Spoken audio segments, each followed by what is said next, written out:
We are diving straight into a hidden dungeon. The Altar of the End looks cozy. A lone warrior with blue wings is getting absolutely wrecked by a massive explosion. She is clearly outmatched, wondering where the hell her backup is before she gets flattened. Towering over her is a massive demon, confirming her fears of an imminent party wipe.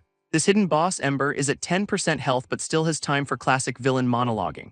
He unleashes a volley of fireballs, not giving her a single moment to breathe. Throwing up a shield, she barely blocks the attack while someone off-screen yells "Nanny." Just then, a hand appears over her shield, dangling a charm with perfect timing. This newcomer, a healer named Sato Meiji, is actually the one who hates being called Nanny. He quickly buffs his teammate, telling her they just need to stall until he arrives. Now powered up, the battler charges straight at Ember with a desperate, glowing punch. But Ember just tanks the hit, bored out of his mind by their futile struggles. Suddenly, a third player in a dark cloak blitzes the boss with a flurry of attacks. This cloaked figure lands gracefully after his high-speed assault, leaving the demon stunned. Seeing her chance, the battler screams the signal for the next phase of their plan. A fourth party member, crackling with lightning, dives in to deliver the final blow. His lightning-charged attack connects for a staggering 8 million damage. This guy Nishiro is feeling pretty good about landing such a significant hit. Except Ember is way faster, grabbing him by the face while mocking his pathetic speed. This boss's Lord Slayer skill paralyses Nishiro on contact, so much for that big entrance. Sato and the battler can only scream Nishiro's name, completely helpless on the ground. At the same time, some kind of massive defensive barrier just shatters into a million pieces, but their despair instantly flips to hype as the whole party realizes their real backup is here. And there he is, the so-called strongest man, blocking Ember's world-ending attack with one hand. This newcomer, Shizuya, casually apologizes for being late, blaming the boss's family for the holdup. He then introduces himself as the rank 1 player and morbidly promises Nishiro he brought his brother to die with him. Without another word, our boy faces down a massive wall of fire from the enraged demon. He just blitzes right through it, slicing up Ember and some kind of red monster minion on the side. This battlefield erupts into chaos as he dances between multiple copies of the boss, prompting Sato to yell out the raid mechanics. Stay in the flames for 3 seconds and you are paralyzed. His teammates are not worried though, smugly declaring that 3 seconds is more than enough for their guy. Shizuya proves them right, moving so fast he is just a blur against the dungeon floor. He keeps pushing forward through the fire, boasting that 3 seconds is all he needs to end this. In fact, he is so confident he claims he will have time left over. What an absolute show-off. Then he winds up for a massive, glowing downward strike aimed straight at Ember's core. This attack connects in a blinding flash of holy-looking power, just total overkill. Ember cannot even believe it, staring down at the gaping hole where his chest used to be. Shizuya just stands there looking bored as the system announces a record-breaking boss kill. But as his team celebrates, he looks up at the swirling sky, sensing something is deeply wrong, while his party members are cheering about the instant kill, totally oblivious to the next disaster. This cloaked guy tries to downplay the win, but the battler snaps back that they'd be dead without Shizuya. He offers a painfully sarcastic thanks, while Sato internally geeks out over Shizuya's insane combat sense. But it is more than that. Sato knows his complete mastery of the game's code is what makes him the strongest. Nishiro agrees, calling him the true king for pulling a perfect strategy out of thin air. Right on cue, a system notification pings exclusively for Shizuya, who looks up with a dead serious expression. This system confirms he has unlocked every single achievement in the game, officially declaring it complete. This includes a unique achievement he did not even know existed, just for being the first to 100% everything. Before he can even read the reward, a global alert announces service termination in 5 seconds. His party members are absolutely furious, screaming about the careless management shutting things down without warning. A final, cryptic message promises they will meet again as we see the players' real-world faces for the first time. 5 days later, we are out of the game and on a high-speed train in the modern world. News reports are buzzing about how the massively popular Azure land just vanished without any explanation. On that train is Shizuya, looking at his phone and trying to process what the hell just happened. And he is actually shedding a tear because he got kicked before seeing his unique reward, a true gamer tragedy. He is scrolling through a group chat where his old teammates are just as lost as he is. As a train station announcement plays, a message pops up from one of his buddies. This friend is surprised to be thanked, prompting Shizuya to give his phone a look that says, "Are you mocking me?" Another friend then drops a link into the chat, calling it a declaration of war, which definitely piques his interest. It leads to a streamer who claims she's found a clue, pointing the finger at a suspicious guild called Mapo Tofu. She pulls up a leaderboard showing this guild has a 101% completion rate, which is, not how math works. This battler from their party is absolutely fuming in the group chat, demanding answers from Shizuya. Sato then chimes in, sarcastically asking if our boy thinks his 101% achievement personally unplugged the servers. On the train, Shizuya just scoffs at the idea, completely unaware of the chaos about to unfold. But a strange sensation suddenly hits him, making him grab at his collar in confusion. His eyes go wide with shock as he realizes something is terribly, terribly wrong. This entire train car starts getting sucked into a swirling blue vortex that just opened on the floor. Blue digital particles fill the air as reality itself seems to be glitching out around them. Looking at his hands, Shizuya sees the same glowing data patterns crawling up his skin. This train itself is being ripped to shreds, metal groaning under the impossible pressure. Everyone is sent tumbling into the abyss, Shizuya included, as the floor gives way completely. Out of nowhere, a massive energy blade slices through the wreckage with a deafening sound. Shizuya looks up in horror as a splash of blood confirms this is no longer a game. A familiar, terrifying silhouette begins to materialize from the digital chaos, a monster from Azure Land. This armored beast fully forms, bringing its glowing weapon into the real world. And it is not alone either, as a whole squad of these blue monsters appears, ready for a slaughter. Absolute panic erupts as the passengers scramble for their lives, screaming in terror. That loud guy from earlier tries to be a hero and gets his arm lopped off for the effort. A woman begs for help while the monster stands over another victim, completely indifferent. Its glowing blue eye locks onto its next target with cold, mechanical precision, and with a brutal downward slash, the monster continues its merciless rampage. That monster's massive energy blade slams down, barely missing Shizuya in the wreckage. Our boy is completely lost, trying to process how his commute turned into a boss raid. Looking up at the armored beast, he gets a weird sense of déjà vu from its stance. That vertical slash is a move he has definitely seen before. This is straight out of the game. Its spinning attack carves up the train car, forcing Shizuya to keep his distance. A massive energy shield then erupts, blocking off any chance of a counterattack. Suddenly, a memory of a game mechanic clicks and he stomps on a glowing panel on the floor. This panel shatters, revealing a hidden monster. He knows he has to push forward, not run. This armored commander just stares him down, its glowing eye promising a swift end. But Shizuya gets a look on his face that says, "I know exactly what you are." A system window pops up confirming he is level 1 with a god-tier title. Talk about a bad start. This monster's own stats appear, revealing it is a level 35 commander, a noble. Shizuya recognizes its next move as a basic commander skill he has seen 1,000 times. Yep, the system confirms it is the classic Leon Slash, a totally predictable opener. This slash carves a massive hole right through the side of the train wreckage. He realizes this is not just an attack, it is a shortcut to the worm dungeon. Peeking through the new opening, he sees the entrance to the worm station.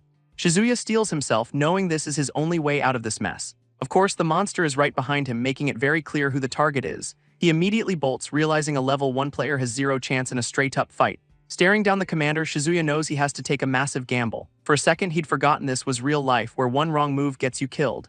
As the monster's blade crashes down, he admits he was just having too much fun. I mean, it has been a while since he got to play a proper game right. He ducks behind some wreckage, luring the beast into a perfect trap. With his eyes glowing, our boy gives a smirk that just screams, "You fell for it." And with a cry of game over, he brings the entire ceiling down on the monster's head. This system absolutely floods him with notifications, instantly boosting him to level 8. Standing over the rubble, Shizuya breathes a sigh of relief. The gamble paid off. He remembers how terrain kills were a classic cheese strat for punching way above your weight class. But his victory lap is cut short by his phone buzzing, reminding him about the other survivors. His group chat is going nuts, confirming the city's been invaded and asking if he is even alive. Just then, a whole new squad of shadow hunters teleports in because of course they do. Now at level 8, he knows he is still hopelessly outmatched and has to prioritize his own survival. Suddenly, a system alert pings, analyzing a drop item right at his feet. It is the commander's weapon, glowing with an insane amount of power. This sword itself looks absolutely sick, crackling with blue energy and a jagged design. Its stats are completely broken for a low-level player, even offering a job change to commander. Shizuya cannot believe his luck, reaching for a treasure he never could have gotten in the actual game. But the system warns him about a hate stock skill, basically a GPS tracker for angry owners. He is immediately faced with a level 25 Shadow Archer, realizing monsters can use player-exclusive skills. This system asks if he will fuse with the sword, warning him about the hate stock tracking skill. Shizuya smashes yes anyway, instantly unlocking the entire commander class skill tree. Overwhelmed by the power-up, he realizes his new title just gave him every commander ability at once. He immediately activates Brave Flag, a skill that boosts his speed and defense. Knowing he needs to ditch the mob chasing him, he quickly finds the perfect escape tool. It is the Leon Slash, a triple-hit attack that he knows has a secret secondary use. Our boy remembers it is also an insane movement skill, basically a triple jump for stylish getaways. He pops the skill, using the slashes to launch himself down a massive flight of stairs. But the whole monster squad is right behind him, stampeding down the steps in hot pursuit. After some fancy footwork, he peeks from cover, hoping he finally shook them off. He gets a moment to breathe, admiring the new sword and feeling pretty good about his life choices. Its stats are way better than in the game, but that hate stock is still a ticking time bomb. With a determined glare, he knows his only goal right now is to escape this monster-infested station. Unfortunately, the exit is swarming with an absolute horde of shadowy creatures. Peeking from behind a door, he dryly notes the incredible number of enemies waiting for him. Then he spots something impossible in the crowd, a glowing blue crystal, a respawn point. Shizuya is completely baffled since those are supposed to be for players only. A horrifying theory clicks into place. What if these monsters * are the players and humans are the mobs? Looking out at the broken world, he is left wondering if this is just Azure Land's terrible new update. His new theory means he is being hunted by infinitely respawning players for 7 days straight. A real player would never leave their weapon behind, especially not with a monster like him. Knowing he understands this game better than anyone, he refuses to just sit around and die. These immortal players are on his tail, but he is ready to take them on anyway. With only one life to his name, Shizuya sprints through the station, vowing to make it out alive. His game knowledge kicks in. He knows the worm dungeon should be right under this station. And just as he predicted, there is a giant, disgusting hole leading to the C-rank dungeon. This place is full of nightmare fuel worms, but our boy knows a secret cheese strat to skip the boss. This is his golden ticket, a perfect spot to grind levels while staying off his pursuer's radar. Of course, there is a catch. If that secret route does not exist here, he is stuck fighting the boss. And his odds of soloing that thing at his current level are, to put it mildly, absolute zero. Just then, the armored squad shows up right behind him because his luck is just that good. With the respawned hunters closing in, Shizuya makes a leap of faith right into the worm pit. Our boy plummets into a cavern absolutely swarming with giant, hungry-looking worms. Luckily, he remembers their gimmick: stay quiet and they will not even notice you are there. Seizing his chance, he makes a perfectly timed leap onto the back of a passing worm. He sticks the landing, turning the giant maggot into his own personal, disgusting subway car. Now he is just cruising through the dungeon on his new worm mount, trying to look casual. In a cavern designed to be a death trap, hitching a ride is the only smart way to travel. His destination is a mystical cave with a spring that not only heals but also boosts stats. He remembers the lore: soak in this spring for 3 days and you become an official ally of the worms. Riding his worm taxi, Shizuya is feeling pretty smug about his flawless no-damage run so far. Of course, his ride immediately bucks him off because his luck is just that good. He eats dirt with an ungraceful thud. So much for that perfect plan. Looking up, he realizes his quiet little stroll has attracted the entire worm neighborhood, and they all look absolutely thrilled to have a new chew toy, which is him. With no other choice, he powers up his commander skills, really not wanting this fight. Popping Brave Flag, he plans to exploit their main weakness, turning like a freight train. He uses Leon Slash to basically wall run his way out of the immediate danger zone. His first priority is just creating some distance from the hungry, writhing death ball behind him. Now it is a mad dash down the tunnel toward the cave he was aiming for all along. But the worm stampede is gaining on him fast, threatening to swallow him whole. Then he spots a weak point on the ceiling, activating Leon Slash for a brilliant, terrible idea. A quick slash brings a chunk of the ceiling crashing down, blocking the tunnel behind him. He breathes a sigh of relief, conveniently ignoring the smaller worms he is now trapped with. That relief lasts for about half a second before he finally looks ahead. And there it is, the glowing spring he's been looking for, the Tears of Pharaoh. Dipping a hand in, he gets a tiny stat boost, confirming this is the real deal. This system confirms the trial has begun, promising a massive 50 stat points if he can last 3 days. But there is a catch. The trial starts by draining his stats first, one painful point at a time. This stat drain hits Shizuya like a truck, the pain almost overwhelming him instantly. Then a weird mental fog rolls in, making him question what is even happening to him. Suddenly, he is hit with a horrifying vision of a woman screaming in a ruined city. Our boy realizes this is a mental debuff, a type of pain the game never prepared him for. Whispers echo in his mind, calling his name and the name of someone named Hitomi. It is a memory of his old guildmates, a rare moment of peace from his past life. But that memory twists into a nightmare, his friends now ghouls accusing him of being late. Shizuya just screams, completely losing it as the psychic assault breaks through his defenses. He collapses into the spring, admitting the mental attacks are getting way too intense. Forcing himself to focus, he tries to ride out the pain, telling himself to stay calm. Time blurs as he endures the trial, marked only by a single glowing drop of water. After what feels like 2 days, he clenches his fist, determined to survive just one more. He is so far gone he is about to stab himself just to stay conscious, a truly solid plan. Just as he is about to do it, a sudden noise snaps him out of his desperate state. And standing over him is one of the armored hunters, ready to end his trial permanently. Lying defeated in the water, he accepts that a human cannot beat infinitely respawning players. All his hope drains away, realizing his plan was just wishful thinking from the start. His mind drifts toward giving up, finally letting go of the struggle to survive. After all, if he just gives up, he will not have to suffer anymore, right? But then something snaps and he declares that is wrong. He is the strongest player. With only one life, he decides he just has to win without respawning, simple as that. A wild scream rips out of him as he fully embraces the agonizing power-up from the spring. This system confirms he has passed the trial, officially becoming an honorary worm. Stumbling to his feet, he wonders if that entire psychic beatdown was just a hallucination. This 3-day fast finally catches up, and our boy just wants to find the exit. So much for a power-up. He is so weak he can barely even crawl out of the cave. He figures since he is one of them now, the crowd of death worms ahead will not attack him. Then some massive red eyes light up the darkness, suggesting his new friendship has limits.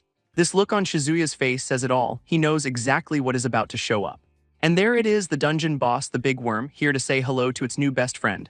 A charming close-up of its mouth reveals it is basically a shredder with a face. Instead of attacking, the boss just spits up a gift for him, a glob of worm essence. With its 4 glowing eyes, the giant worm just stares at him, looking surprisingly non-homicidal. He realizes this is his reward, a health potion from his new worm family. How sweet. Peeking out of the dungeon, he sees the high-level hunters are gone, leaving only the underleveled scrubs. His new power puts him at an equivalent of level 125, and he is ready to wipe the floor with them. Without a second's hesitation, Shizuya activates Leon's Slash and crashes right into the enemy mob. He follows up with a stun rush, using the same skill to slide in and knock a hunter off its feet. Our boy is just a blur of blue lightning, effortlessly tearing through the remaining hunters. But an archer gets a shot off, loosing a chase arrow that is now locked right onto him. With that homing arrow on his tail, Shizuya pops Brave Flag for a desperate speed boost. This arrow just misses, slamming into a fire extinguisher box with a massive thud. It explodes in a huge cloud of smoke, giving him some much-needed cover. Realizing he cannot stick around, our boy knows this is his only chance to escape. Through the haze, he sees the hunter readying another attack while his vision is blocked. His face is pure focus as he bolts for the exit, trying to use the chaos to his advantage. But another hunter appears from the side, landing a nasty slash across his shoulder. Shizuya hits the wall hard, clutching the wound as his strength starts to fade. Annoyed at his own mistake, he looks up to see another armored enemy looming over him. This one is holding something new, a glowing blue portal stone. This lead hunter raises it high, summoning 2 more allies and confirming they are a coordinated group. Cornered and bleeding out, Shizuya knows there is no way he can dodge this next assault. Then right on cue, a giant worm crashes through the ceiling, squashing the hunters flat. From the hole above, a whole swarm of his new best friends starts pouring into the station. It is a writhing tide of giant worms, and for once, they are on his side. Our boy can only stare in disbelief, thanking his worm saviors for the timely intervention. He checks his status, noticing he has still got some of that healing worm essence left. His eyes then land on the dropped portal stone, and a truly terrible idea is born. A glint in his eye shows he is about to do something completely unhinged. Shizuya commands his new army to swallow the stone and prepare for a high-speed assault. Shizuya's plan is to use the worm's slow, heavy bodies to simply crush the players. And just like that, his new worm army flattens the armored squad into station floor pancakes. As a bonus, he is getting all the XP from their kills, instantly jumping him 9 whole levels. He even gets a look at all the high-level gear they dropped. Too bad it has all been pulverized. Knowing they will just respawn, Shizuya makes a run for it, vowing to end their infinite lives somehow. Meanwhile, in another part of the city, an emergency broadcast warns of a massive monster attack. While drones tell everyone to evacuate, a couple of looters are taking the opportunity to do some shopping. Elsewhere, a girl with blue hair is just vibing to her music, completely zoned out from the world. Someone calls out to her from inside a convenience store where she is apparently working. This guy just grabs a drink, acting totally casual amidst the unfolding apocalypse. She tries to ring him up, somehow oblivious to the spiky monster literally right outside the door. Wondering where the staff is, she decides to just use the self-checkout because priorities. Stepping outside, she holds her phone up, complaining about bad reception in the middle of a war zone. Her biggest problem right now is that she can only listen to downloaded songs as monsters fly by. Suddenly, a hand grabs her arm, yanking her violently out of her musical bubble. This sudden jolt sends her headphones flying and her freshly bought snacks tumbling to the ground. A mysterious hooded guy shoves her against a wall, telling her to be quiet as a monster looms nearby. And just in time too, as a massive armored foot slams down right where she was standing. This guy scolds her for almost walking right into a giant, terrifying shadow assassin. But she just blames her phone, completely unfazed by the level 25 monster staring them down. Their little stroll is cut short as a monster spots them, forcing a mad dash for cover. That shadow assassin dives right at them, and the hooded guy's eyes glow with familiar power. He yanks the girl out of the way just as the monster's bladed wing slices past. She looks back, completely stunned by the sudden life-or-death situation she is now in. With a flash of energy, the guy blocks the monster's strike, holding his ground. And the hood comes off, revealing it is Shizuya. Our boy is back in the game. Shizuya immediately goes on the offensive, leaping in with a massive golden slash. But the assassin just powers up its own blue energy blade, ready for round 2. He takes a hit but instantly recognizes the attack pattern as a basic assassin move. Knowing this is a bad matchup, he decides their best bet is to get the hell out. So he smashes through a nearby building, trying to create some distance from the monster. Meanwhile, his new companion is just filming the whole thing because of course she is. While he is trying to save her, she is worried about the snacks she left behind. His scolding about her priorities gets a weird response. She says the monsters will not attack her. This statement completely short-circuits Shizuya's brain, leaving him utterly baffled by her logic. She then points to his hand, noticing the glowing blue pattern from the portal stone. Our boy admits he has been through a lot lately, which is the understatement of the century. Turns out, when he grabbed that portal stone, he accidentally absorbed its power. He decides to call his new ability Signal, as blue energy streams from his eyes. This scene then shifts to a burning city, hinting at the wider destruction happening all around them. Following a sign to some old ruins, Kakun calls out to Shizuya to wait up. She is confused how he knows this area so well, especially since she grew up here. Shizuya just holds up a map, bluntly stating he is not a local, he is just not lost. Turns out he recognizes the entire layout from the beginner village in his old MMO. And it clicks. The game developers literally just copy-pasted this real-world city for their starting zone. He finally asks her why she is even following him into a clearly dangerous area. Getting a little huffy, she stomps her foot in annoyance at his tone. She finally introduces herself as Kakon, demanding he stop calling her you. Her brilliant reason for tagging along is that it seemed interesting, a solid survival strategy. As they continue, Shizuya's foot suddenly triggers a glowing blue trap on the steps. A massive spike trap swings down from the ceiling, nearly taking their heads off. This charming welcome mat leads them to the entrance of a hidden cave system. Kakon realizes this is her old childhood hideout, now looking significantly more like a death trap. Shizuya immediately shushes her, sensing they are definitely not alone down there. Peering into the darkness, they spot a cluster of strange, sparkling lights deep below. Those are not monster eyes, though. It is a full-on firefight raging at the bottom of the cave. Two other survivors are desperately trying to hold their ground against an unseen enemy. Their opponents are revealed to be a level 23 Shadow Soldier and a level 20 Shadow Magician. A level 18 Shadow Cleric is also with them, basically a fully formed monster dungeon party. Shizuya analyzes the threat, noting they are weaker than the station hunters. He can take these guys. Shizuya charges straight at the monster party, his hand crackling with power and zero fear. From the sidelines, Kakon can only watch in a total panic, screaming his name. Our boy gracefully leaps over a magic blast, completely shocking the two survivors below. That Shadow Cleric looks up, surprised to see a human dropping in for a visit, a very violent one. With a brilliant golden slash, Shizuya executes his plan perfectly by taking out the healer first. His gamer brain knows that without support, the tank is just a big, angry, predictable idiot. And right on cue, the Shadow Soldier charges, but Shizuya sidesteps it like it is standing still. Seeing their chance, the two survivors start laying down some serious cover fire on the magician.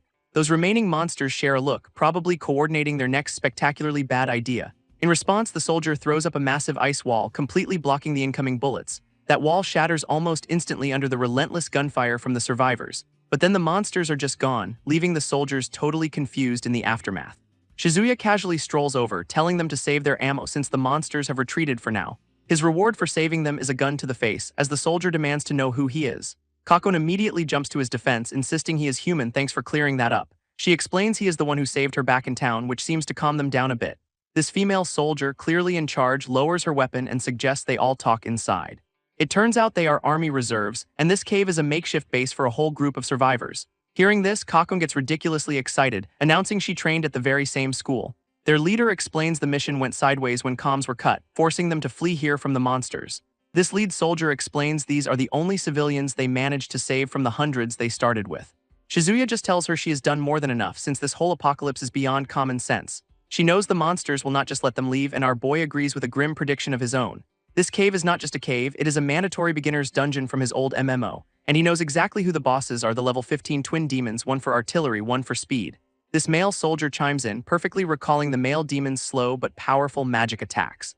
While the female soldier describes the female demon's fast but weaker crossbow strikes, wait, they are all gamers. Kakon gets worried as Shizuya clutches his head, hit by a sudden, massive realization. And with dawning horror, he whispers that it is all starting to make a terrible kind of sense. This game did not just inspire reality, it literally overrode it, turning the whole world into a death trap. All those people who suddenly appeared are just players dropped into this nightmare scenario. And their twisted game is to hunt down humanity in the so-called name of justice. His existential crisis is cut short by the rattle of a makeshift soda can tripwire. A heavy boot stomps down right next to it, confirming their uninvited guests have finally arrived. Everyone tenses up as Shizuya realizes the enemies are back, and they are even stronger this time. Some random guy tries to play hero and check it out, getting immediately yanked back by the soldier. She orders all civilians to the back, telling them to forget their belongings and just hide. Peeking from cover, Kakon starts counting the new arrivals, her voice trailing off in fear, because it is not just monsters, it is 5 of those fully armored player hunters from the station. Shizuya steps up, telling Kakon to get the civilians out while he and the soldiers hold the line. So the welcoming committee is a full-on player party, complete with a level 25 King Shadow Archer. With glowing eyes, Shizuya instantly clocks their strategy. They are using light arrows to negate the darkness. He tells the soldiers to provide cover fire, shouting that he will handle the back row himself. Right on cue, the Shadow Warrior summons a huge crystal shield, blocking the path forward. From behind the shield, the magicians start spamming a good old-fashioned fireball attack. Our boy dodges through the volley of explosions with way too much grace for this situation. This warrior just digs in, taking a defensive position like the perfect MMO tank it is. Using the shield as a damn springboard, Shizuya flips right over the tank's head. Meanwhile, the soldiers' bullets are just pathetically bouncing off that crystal wall. These two soldiers keep unloading their clips anyway, a look of pure stress on their faces. Now airborne, Shizuya bypasses the tank entirely and dives straight for the squishy backline. He scoffs that they are just noobs with basic skills, vowing to end this quickly. But that level 25 archer immediately proves him wrong, charging up a nasty-looking technical shot. A beam of blue energy forces Shizuya into a desperate dive as the shot just misses him. Landing hard, he is completely stunned that a supposed beginner could pull off a technical shot. It dawns on him that this archer is not just playing a game, they have real battle experience. Before he can even process that, the magician's next fireball explodes right where he landed. This shockwave from the blast sends the male soldier flying, his rifle taking the hit. Shizuya, totally fine, notes with some alarm that these players are clearly leveling up fast. Without missing a beat, he engages the magician, blocking its green energy blast with a powerful golden slash. Shizuya realizes these players are not just strong, they are actively grinding proficiency in this death game. Meanwhile, the shadow magician just instantly heals any damage they manage to inflict, which is super helpful. With the tank protecting the backline, this monster party has some surprisingly solid teamwork for a bunch of murder hobos. This archer's covering fire keeps Shizuya pinned down, completely unable to reach the squishies. He is getting seriously frustrated, realizing he cannot close the distance at all with this much spam. Seeing this, the male soldier decides it is time for a last-ditch explosive solution. But before he can act, the tank monster slams down its massive crystal shield right in Shizuya's face. Our boy gets absolutely rocked by the shield bash, sending him flying backwards across the cave. As he tumbles through the air, the soldier screams at him to fall back before he gets himself killed. Shizuya just lands with a grunt, more pissed off than anything else after that rude interruption. Looking at his bloody hand, he remembers how easily he'd sacrifice NPCs in the game to win. But now he is faced with the grim reality that these are living people. Could he really do that here? Elsewhere, the terrified civilians are huddled in the dark, including a little girl crying all by herself. Suddenly, a lollipop appears, offered to the scared child as a small comfort. A new blue-haired woman tells the girl not to look so sad, trying to cheer her up. She gently pats her head, asking the kid where her mom and dad are. This girl just breaks down, explaining her sister brought her here before something terrible happened. Back in the fight, the lead soldier yells that they are retreating and she will blow a path for them. Her plan is basically to buy them a few more days, a truly inspiring survival strategy. Shizuya, however, activates a skill called Brave Flag, buffing everyone's speed and health. Retreat is not on his mind. With glowing eyes, Shizuya apologizes for what he is about to do, unleashing a strange power. This blue light reflects in the eyes of a woman named Akina, who looks on in total shock. This energy reveals a memory of two siblings, Akina and Takuto, bound by this strange power. Meanwhile, the little girl clutches her lollipop, tearfully asking if the soldiers are going to die. Her fears are realized as the male soldier, Takuto, is struck down by a beam of energy.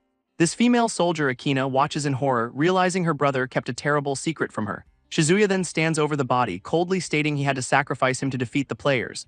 Our boy explains this is a special chain system from his game, a soul-bound sacrifice mechanic. It is a system that binds two people's power, represented by two demonic figures linked together. This system is visualized as a chain link, which now shatters with a burst of sparks. Akina screams her brother's name as the grim reality of the game mechanic becomes clear. Rushing to his side, she begs him to hold on, but it is clearly too late for him. Shizuya, now holding a blue energy sword, tells her there is no time to grieve, they have to move. Her hand tightens around her rifle, her expression shifting from grief to pure, unadulterated rage. Standing up, she mutters that if one half of the chain is gone, the other one is too. And just like that, she collapses to the ground, seemingly taken by the chain's deadly backlash. Her hand slips from a bag as she falls, revealing a satchel packed with explosives. But she is not done yet, grabbing the explosives in a final, desperate act of defiance. With a final heave, she hurls the entire bag of explosives down at the player hunters below. Going full berserker, she unloads her rifle into the falling satchel, screaming for them all to die. And the whole cave just erupts in a massive, fiery explosion, a real party starter. Caught in the blast, Akina is thrown back, completely stunned by her own kamikaze move. Her rifle slips from her grasp, clattering to the ground as her strength finally gives out. Down on her knees, she is completely spent, having given everything in that final, desperate act. In a flashback, she remembers nagging her brother about his choices, holding back her career. But he just smiles, reminding her she chose to stay and save civilians with him instead. Tears hit the ground as she remembers that moment, her hand reaching out for his. She cries out, calling him a fool, but it is clear she is just heartbroken over losing him. And with that last memory, her body finally gives out, collapsing to the stone floor. Shizuya, meanwhile, watches this whole tragedy unfold with an unnervingly calm expression. But wait a second, a cough racks Takuto's body and he is definitely not dead. He sits up, totally confused about what just happened, with Shizuya standing right there. Our boy explains his brave flag buff was just enough to prevent a fatal wound, all calculated. Looking around, Takuto sees the player hunters are gone, assuming Shizuya wiped them out. Akina, now very much alive, gets up and immediately punches her brother for being an idiot. After the world's most aggressive reunion hug, they both notice something sparkling on the ground. Takuto reaches down, wondering what the heck this little thing is that just appeared. It turns out to be a sparkling ring, which is a weird drop for a near-death experience. He admits he was planning to give it to her later, realizing it must have saved her life. Overwhelmed, Akina just pulls him into a hug, a rare moment of peace in this nightmare. Akina completely breaks down, crying that she has been waiting all this time for her brother to be safe. Shizuya just watches them with a faint, knowing smile as if this was all part of his grand design. Kakon asks if they are okay, while our boy casually notes the twin demons actually had feelings for each other. Takuto comforts his sister, realizing the game's system allowed them to survive. Defeat is not guaranteed. With a newfound confidence, Shizuya declares that they finally have a real chance to win this. But of course, 30 minutes later he is beaten and bloody because hope is for suckers in this world. A massive new monster now blocks the cave entrance, and it seems despair is officially back on the menu. One of the civilians immediately starts freaking out, screaming that going outside is not an option. This guy riles up the crowd, arguing they came here for safety and leaving now would be suicide. And just like that, the rest of the survivors join the mutiny, flat out refusing to move an inch. Akina tries to reason with them, explaining their location has been exposed and more enemies are on the way. This crowd just turns their backs on her, completely ignoring the very logical warning. So Shizuya steps in, dropping the fun fact that the players they just defeated are going to respawn. His glowing eyes narrow as he adds the delightful little detail that they will be even stronger next time. This loudmouth civilian loses it, yelling that if enemies respawn infinitely, they should all just give up now. He then turns on Shizuya, questioning his predictions and accusing him of being a monster himself. This accusation escalates to Shizuya trying to lure them into a trap, which earns him a furious glare from Kakon. She gets right in his face, telling him if he wants to stay here and die, he can do it alone. Their argument is suddenly interrupted by the sound of a slow, deliberate clap from nearby. It is Takuto who proposes a compromise: leave with them or stay and wait for the backup he was told about. Takuto lays out the options: risk the airport or wait for backup that might not come. Just then, a small hand tugs on Akina's sleeve in a silent plea, and the little girl pipes up, declaring she is sticking with Akina and Takuto, which is just adorable. Our loudmouth civilian and his posse are still not convinced, arms crossed like a bunch of toddlers. But the idea of safety at the airport starts to sway some of the others, peer pressure working its magic. This crowd finally starts to move, reluctantly following the main group's lead. Even the lead complainer caves, grumbling that he guesses they have no other choice, a true profile in courage. With the decision made, the group begins their trek out of the cave, a fragile alliance at best. Akina takes charge, yelling for everyone to pack up in 5 minutes. They are making a run for the airport before dawn.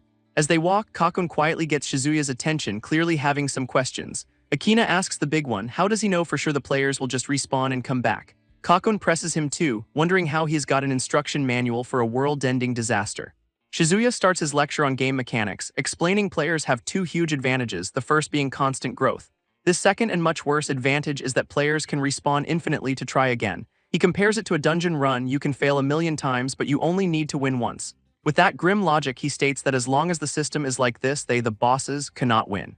Our boy just shrugs off their concern, saying he is calm because they are, which is a total lie. Takuto corrects him, explaining their composure comes from military training, not a lack of fear. He then admits they were never trained for this, and they are all at their breaking point. So Shizuya just looks at him, asking why he is pushing himself so hard if he is about to snap. Takuto hits him with a dose of reality, saying he cannot possibly protect everyone here. In fact, he tells them they'd have a better shot at surviving if they just ditch the group. With a sigh, Takuto admits Shizuya's heart is in the right place, even if his logic is insane. As they walk, the group stops before a massive demonic-looking crest carved into the wall. This soldier is super confused, wondering why a national emblem was replaced with this edgy guild logo. He remembers saluting this very spot before, completely oblivious to what it really was. Shizuya cuts him off, telling him he does not need to go on some noble sacrifice monologue. But Takuto just smiles, telling him to take Kakon and run if things go south, a classic death flag. Kakon quickly changes the subject, asking what is going to happen to the little girl, Katona. This soldier explains Akina will take care of her, especially since the girl's family is probably gone. This triggers a flashback, revealing Akina cannot have kids of her own due to an old injury. He says that even though she never mentions it, it is a deep, unspoken pain for her, and that is why she never accepted his proposal. Right as Shizuya's hand starts crackling with energy, suddenly a massive blue energy beam slices through the air right at them. Shizuya screams a warning, shoving Kakon to safety just in the nick of time. This blast grazes his head, leaving a bloody gash as he glares toward the attacker.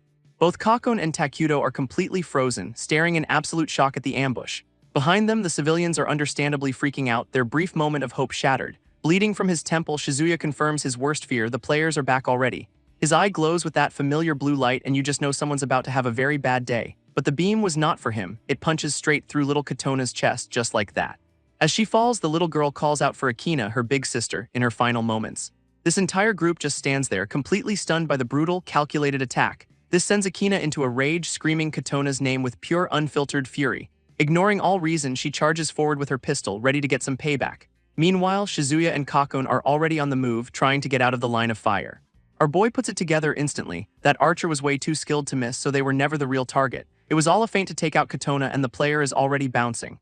Fueled by pure rage, Akina unleashes her own ability, something called a hate chain, and she immediately snipes the archer midair with a blast of pure concentrated anger. This player's body hits the floor, but Akina is still screaming about them being monsters who kill kids. Takuto physically holds her back as she tries to give chase, while Shizuya and Kakon bolt for the exit.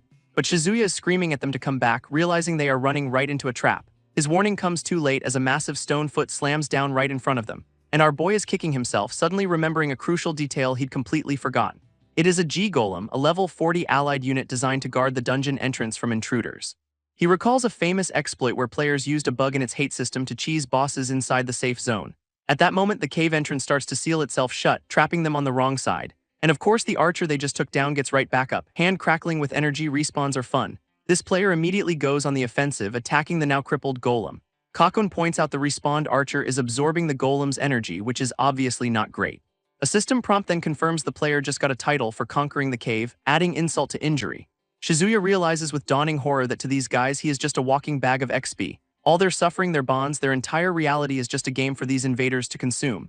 Then a system window offers him a choice: activate an all-powerful ability but get hunted for a week. Watching him, Kakon just stares, completely mesmerized by the data flooding the air around him. Our boy hits activate without a second thought, instantly gaining new skills and a "you are being hunted" debuff. Suddenly he is a full-on RPG character, getting guardian skills and loot drops from thin air. This archer player just scoffs that the game must be bugging out, completely underestimating the situation. This guy readies his weapon, still thinking he is in for an easy fight against a glitchy boss. With a sigh, Shizuya decides there is no other way and lunges forward, glowing with borrowed power. He immediately blasts the archer with a fireball, a nice little welcome back gift. A new trait lets him follow up with a rush attack, chaining skills together like a pro. His kick smashes right through the player's armor, sending crystal shards flying everywhere. Standing over the dying player, Shizuya coldly asks if he gets what it is like to be left behind now. His new power then starts absorbing skills from everyone, even pulling from the twin demons. It is a full-on data vacuum, sucking up abilities from every player he has ever encountered. The civilians, meanwhile, are absolutely terrified of this glowing blue whirlwind and start to bolt. Shizuya now stands before the golem, which seems to be on his side for the moment. In its massive stone hand, the golem holds a glowing core as someone calls out for the siblings. This golem offers up its glowing core, apparently entrusting him with its final mission. It is basically handing over the keys to the kingdom, or in this case, a giant rock monster. With his eyes blazing, Shizuya accepts the burden, declaring he will take it from here. A system window pops up for the sea golem, helpfully noting it is immune to everything he has got. Logically, he knows he should not fight this thing, but logic has clearly left the building. As the golem stomps down, our boy thinks he can at least buy everyone a little time. He unleashes a rapid mana blast, suddenly convinced his new speed is enough to win this. His attack explodes right on the golem's face in a massive flash of light. But the big guy just stands there, completely unfazed by his best shot, which is never a good sign. Its eye flares a menacing red because it is officially done playing nice. Shizuya immediately senses the shift in power, realizing he is in some very deep trouble. This golem unleashes its ultimate attack, a massive red death laser called X-Crush. Our boy is scrambling for his life as the beam carves a trench right behind him. This laser just keeps coming, relentlessly tracking his every move across the cavern floor. In a last-ditch effort, he throws up a defensive shield made of pure blue energy. That shield shatters instantly on impact, sending him flying from the sheer force of the blast.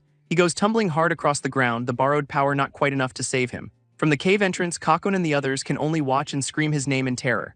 Even while busted up, Shizuya yells for them to escape while he keeps the golem busy. But with no strength left to dodge, he wonders if this is the end as the golem prepares the final blow. Desperate, Kakon screams for everyone to move, shoving her way through the crowd. She bolts towards Shizuya, leaving the stunned civilians completely in her dust. At that moment, the golem raises its massive fists, preparing to smash everything below. Its stone hands lock together, glowing hot for a devastating hammer fist attack. From the ground, Shizuya can only watch in horror, wondering what is happening now. But the golem's red eyes suddenly shift, its head snapping to a new target. Shizuya realizes the monster has completely changed its focus to the respawned archer. A crucial piece of game logic clicks. These golems are programmed to protect players. This means its aggro switched because the archer is now the one dealing damage in its zone. Knowing the evacuees are in the line of fire, Shizuya casts a holy light blessing on himself. He then plants his foot and rockets towards the giant with a burst of speed. Soaring through the air like a missile, he aims straight for the golem's torso. He knows the beast is tough, but it has one critical weakness he can exploit. That weakness is the energy core, hidden right behind its thick chest armor. With a flash of blue light, he slams his supercharged fist right into the core. This golem reacts instantly though, its massive hand swooping down to grab him. Not missing a beat, Shizuya unleashes another attack, a skill called Sweep Mana. His spell erupts in a flurry of explosions all across the golem's chest and arm. This blast completely engulfed the monster's upper body in a blinding flash of light. When the light fades, the golem stands there, its core glowing like it is about to go supernova. From the ground, Kakun can only scream Shizuya's name as the golem's core goes critical. Our boy is completely engulfed in the light, realizing he is caught, and this is very, very bad. With his vision whiting out, he has just enough time to wonder if this is the end. And then a massive pillar of golden energy erupts from the cave, piercing the sky itself. From a distance, a lone armored silhouette watches the aftermath of the explosion. This mysterious newcomer is decked out in sleek dark armor with glowing blue highlights, definitely not a friendly NPC. We then jump to 12 hours after the Shadow invasion, as a military helicopter surveys the scene. Below them is a massive, smoking crater right where that pillar of light had been. A soldier steps onto the crater's edge, confirming they flew over as soon as they saw the light show. His green-haired companion speculates that maybe an enemy just decided to self-destruct, but a red-haired girl with a mouth full of shark teeth is clearly not buying that explanation. She scoffs at the idea, asking who in their right mind could possibly corner the monsters they are hunting. At that moment, the green-haired guy's eyes narrow, sensing a presence in the woods. He spots a familiar silhouette in the distance. It is the same armored warrior from before. Its helmet is all kinds of intimidating, with glowing blue eyes staring right back at them. This red-haired girl lands with a thud, immediately classifying the stranger as an elite monster. Wielding a ridiculously oversized hammer, she grins, commenting that it looks strong. With a terrifyingly wide smile, she asks if it is going to entertain them because she is bored. Her partner just sighs, explaining that once Satsuki gets worked up, there is no stopping her. Satsuki then charges forward, swinging her glowing hammer and promising this fight will not take long. Satsuki's big swing meets nothing but air as the armored warrior lands with zero effort. And just like that, the shark-toothed brawler is down for the count, her big talk ending in a mouthful of dirt. Her green-haired partner steps in to protect her, staring down the silent, imposing stranger. A blade is at his throat before he can even blink, forcing him to admit this is a whole new threat level. This mysterious warrior just stands there, radiating an aura that says you are not the main character. This guy is completely frozen, realizing just how outclassed they both are.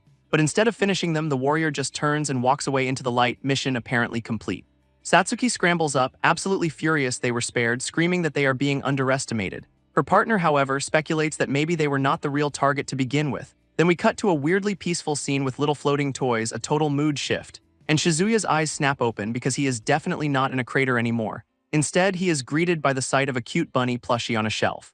Looking around a very tidy room, our boy is understandably confused about where he is. He quickly puts it together that he has woken up in some random girl's bedroom. Sitting up with a massive headache, he tries to process what the hell just happened. That is when he notices his right hand has been replaced with a monstrous armored claw. He flashes back to the golem's core exploding, realizing its energy is literally rewriting his body.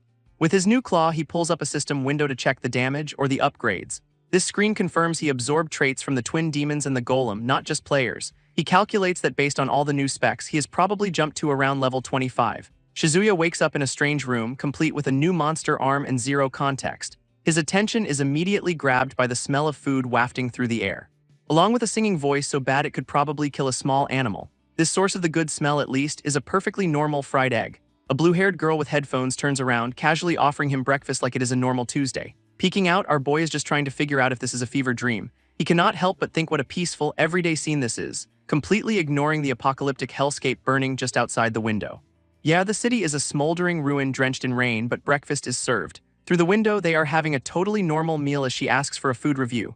Shizuya politely says it is good, but claims he is just not that hungry right now. She immediately calls his bluff, knowing full well her cooking is a biohazard. At least she is well stocked, bragging she has enough cup noodles to last a week. She explains she was out shopping for supplies when she found him, which is why she dropped everything. He finally gets to the point, asking if she really dragged his unconscious body here alone. Apparently she found a golf cart and did not see a single monster on the way, not suspicious at all. Shizuya starts to realize something is seriously off about this girl. From her, he senses absolutely no fear or anxiety about the end of the world. He points out that she does not seem worried about being killed in the slightest, and she just calmly confirms it, adding a very casual probably to the end. She leans back with a confident smile, explaining she has actually tried this before. With a sudden shift in tone, she admits the monsters genuinely do not seem to attack her. A flashback shows her standing calmly in a ruined street, completely surrounded by shadow beasts. Even when she walks right up to them, they just let her pass without a fight.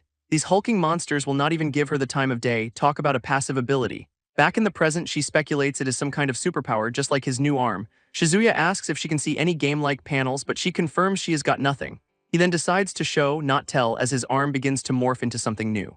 It transforms into a massive crystalline bow, which he explains is from a game called Azure Land.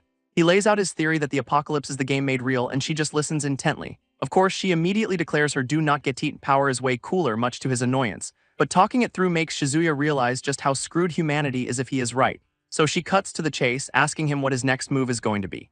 Shizuya tells her he needs to leave the city immediately and head straight for Kaijo. His comrades are there and he has to find out if they are still alive. A glint in her eye suggests she has already made up her mind about something, and with a sly smirk she announces that she is tagging along for the ride. He tries to argue that her invincibility perk works best solo since he is a total monster magnet. She just sighs that being able to go anywhere means she has no idea where to go. Her gaze sharpens as she adds there is another, more important reason she wants to come. She reveals her reason in a flashback, telling a lost friend they were too tough to die. Back in the present, she is completely lost in that painful memory, slumped over the table. Shizuya just watches her, his expression hardening as he finally understands her motivation. But their heavy moment is shattered by a sudden noise coming from the front door. His head snaps around, instantly recognizing the sound of someone messing with the lock. Yep, someone is definitely trying to break in because privacy is a luxury in the apocalypse. Shizuya immediately signals for her to be quiet, his combat instincts kicking into high gear. He tells her to go hide, promising to deal with their very unwelcome guests. As she scrambles away, he calmly walks to the door, tray in hand like a five-star butler. He quickly wraps his monster arm under his sleeve, hoping this is all a big misunderstanding. Our boy opens the door with a friendly hello and gets a blade to his neck for his troubles. On the other side is a trio of very serious survivors in matching post-apocalyptic hoodies. Shizuya, completely unfazed by the knife, just smiles and asks who they are. Their leader apologizes with a straight face, claiming he thought the apartment was empty. Playing the perfect victim, Shizuya says it is no big deal since survival is what matters. This guy with glasses adds their sob story, explaining they barely escaped the city's monsters. So Shizuya graciously invites the armed strangers inside because what other choice does he have? He even offers them drinks, playing the perfect host while being held hostage. This three of them step inside, looking around like they are ready to claim the place. Their leader then asks for the bathroom, and Shizuya points the way, all while his new friend hides. Meanwhile, his new friend peeks out from her hiding spot, looking absolutely terrified. Shizuya returns with the drinks, and the leader thanks him for waiting because manners are important during a home invasion. But the pleasantries are over as the guy with glasses starts the interrogation. His first question is about Shizuya's right arm, which is conveniently wrapped up. Shizuya plays it off as a simple injury, and the beanie guy feigns sympathy about him being all alone. They immediately point out he's got a ton of supplies, but our boy just claims he is an online shopping addict. This leader then asks what his plans are, and Shizuya says he is just going to wait out the apocalypse right here. Shizuya then notes that 4 people might be a bit crowded, but 3 would be just fine. And right on cue, the guy who went to the bathroom swings a pipe at his head from behind. This bandages just shred away as his monster arm shoots up to block the attack's surprise. This thug is completely stunned, realizing he just tried to beat a man to death with a now useless pipe. Not missing a beat, the guy with glasses whips out a taser, ready for round 2. Shizuya just tilts his head, dodging the prongs with zero effort. A quick kick sends the taser flying right out of the guy's hand.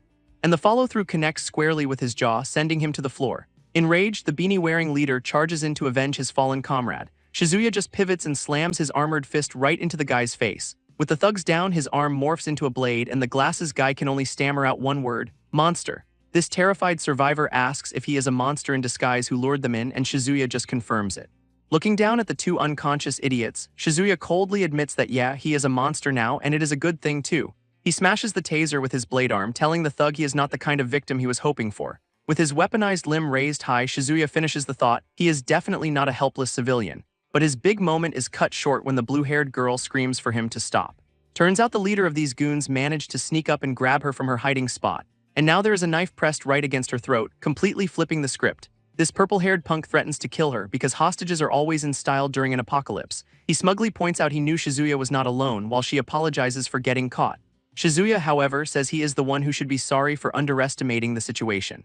He admits he foolishly thought her monster repellent perk would keep her safe from the world's most terrifying creature. Which of course is just regular old greedy humans plot twist. So now we have got a classic standoff, 2 goons down, 1 holding a hostage, and our boy radiating blue energy. This leader tries to play it off, saying he just smelled food, but now realizes he is in way over his head. His eyes are locked on that glowing monster arm, clearly wondering what the hell he just picked a fight with. Shizuya calmly proposes a hostage swap, banking on them not knowing his arm has a ranged mode. Instead of taking the deal, the guy demands more supplies, thinking he has got all the leverage. A split second later, a crystalline projectile launches straight from Shizuya's arm. It zips right past the girl's cheek, who can only stare in absolute shock. This projectile impales the leader clean through the chest, ending that negotiation real quick. Finally free, she rushes over to Shizuya, calling his name in a panic. He catches her as the thug collapses, looking back at the blade he just created. Shizuya stares in horror through the body of the man he just killed, his first human victim. Suddenly, a level 41 armored knight appears over the corpse, and he knows exactly who Shizuya is. Turns out this is a game mechanic from Azure Land, a hate-stalk state for murdered players seeking revenge. If they get that revenge, they can reclaim everything they lost, which is just fantastic news for Shizuya. Realizing he is now a loot piñata, Shizuya shoves the girl away and tells her to run. This glasses-wearing goon wakes up from his nap just in time to see this terrifying new arrival. But the knight completely ignores the conscious thug, his eyes locked on his one true target. Our boy, who is now facing down a very angry, glowing sword. With blinding speed, the knight slams into him, sending Shizuya crashing right through the sofa. Shizuya kicks back, trying to create some space, but this armored dude is relentless. This fight immediately blasts through the window, sending Shizuya plummeting out of the apartment, and now they are in a full-on freefall, with the knight chasing him down the skyscraper's face. Mid-air, Shizuya activates Rapid Mana, desperately charging up a counterattack. His opponent just plows straight down, sword first, ready to turn him into a shish kebab. Shizuya barely manages to land, sliding down the slick, rain-soaked roof of another building. His pursuer makes a much more graceful landing, splashing down without missing a beat. This armored knight just watches him scramble away, clearly enjoying this little game of cat and mouse. Shizuya is in full panic mode, sprinting away from this absolute monster of a player. He clutches his shoulder, admitting this is the first time he's been hit with such overwhelming force. Finally finding a moment's cover, he slumps onto some stairs, activating healing skills to patch himself up. He admits his custom build has one tiny flaw: his physical stats are absolute garbage compared to elite monsters. And speaking of elites, his vengeful pursuer is already closing in, stepping onto the stairs with purpose.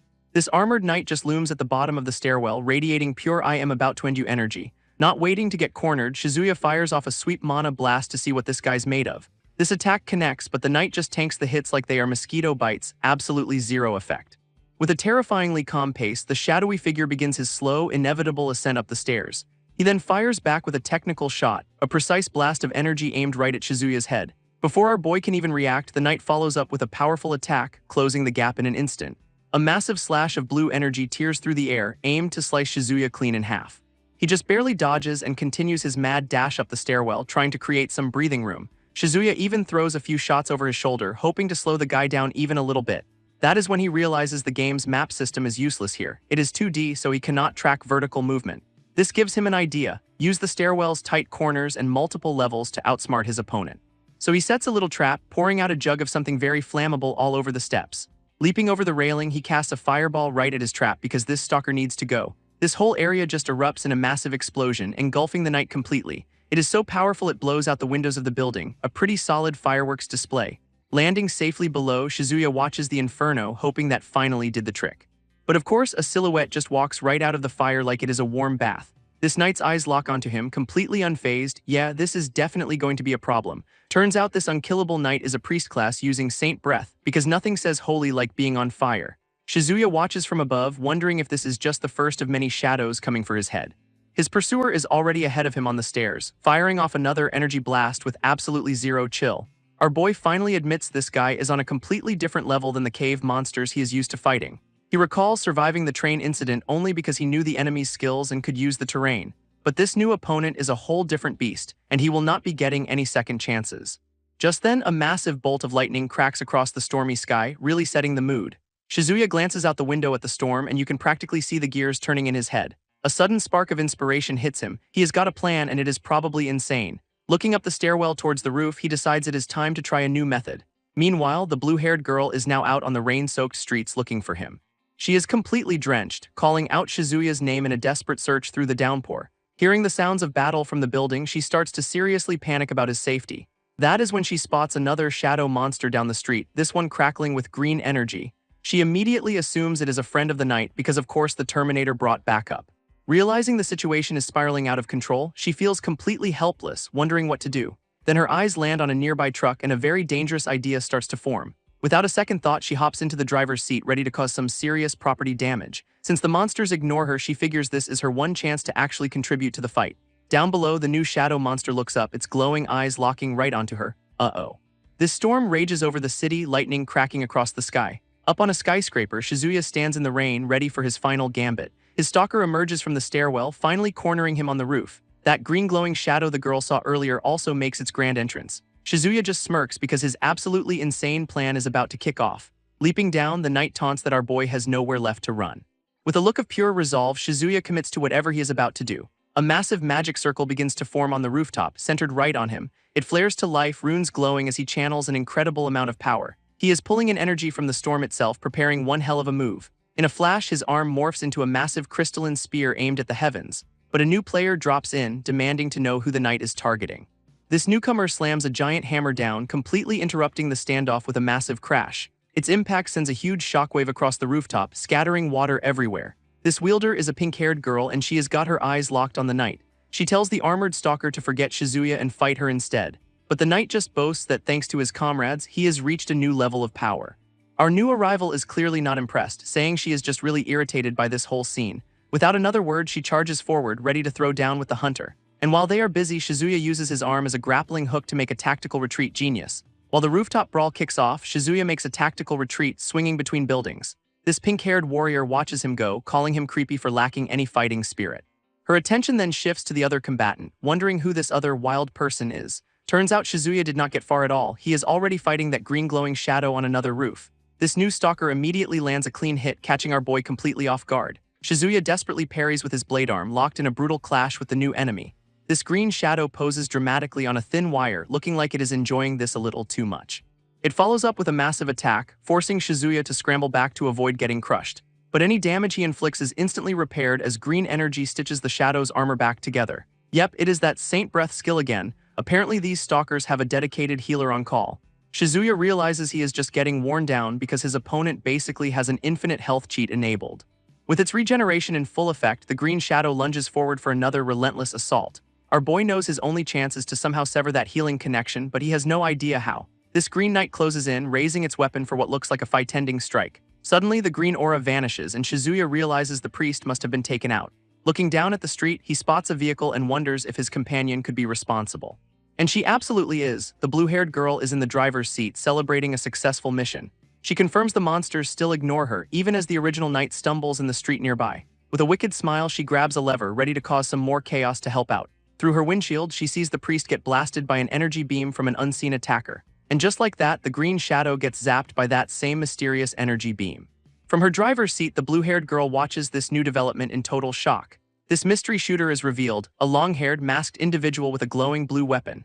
This new person stands in the rain, casually remarking on how ordinary citizens are resisting now. Glancing at the girl, he notes that meddling is not his style, a likely story. This now unmasked priest seems absolutely livid, grumbling about his team's lack of coordination. With everyone else busy having a villain monologue, Shizuya makes a break for it across the rooftop.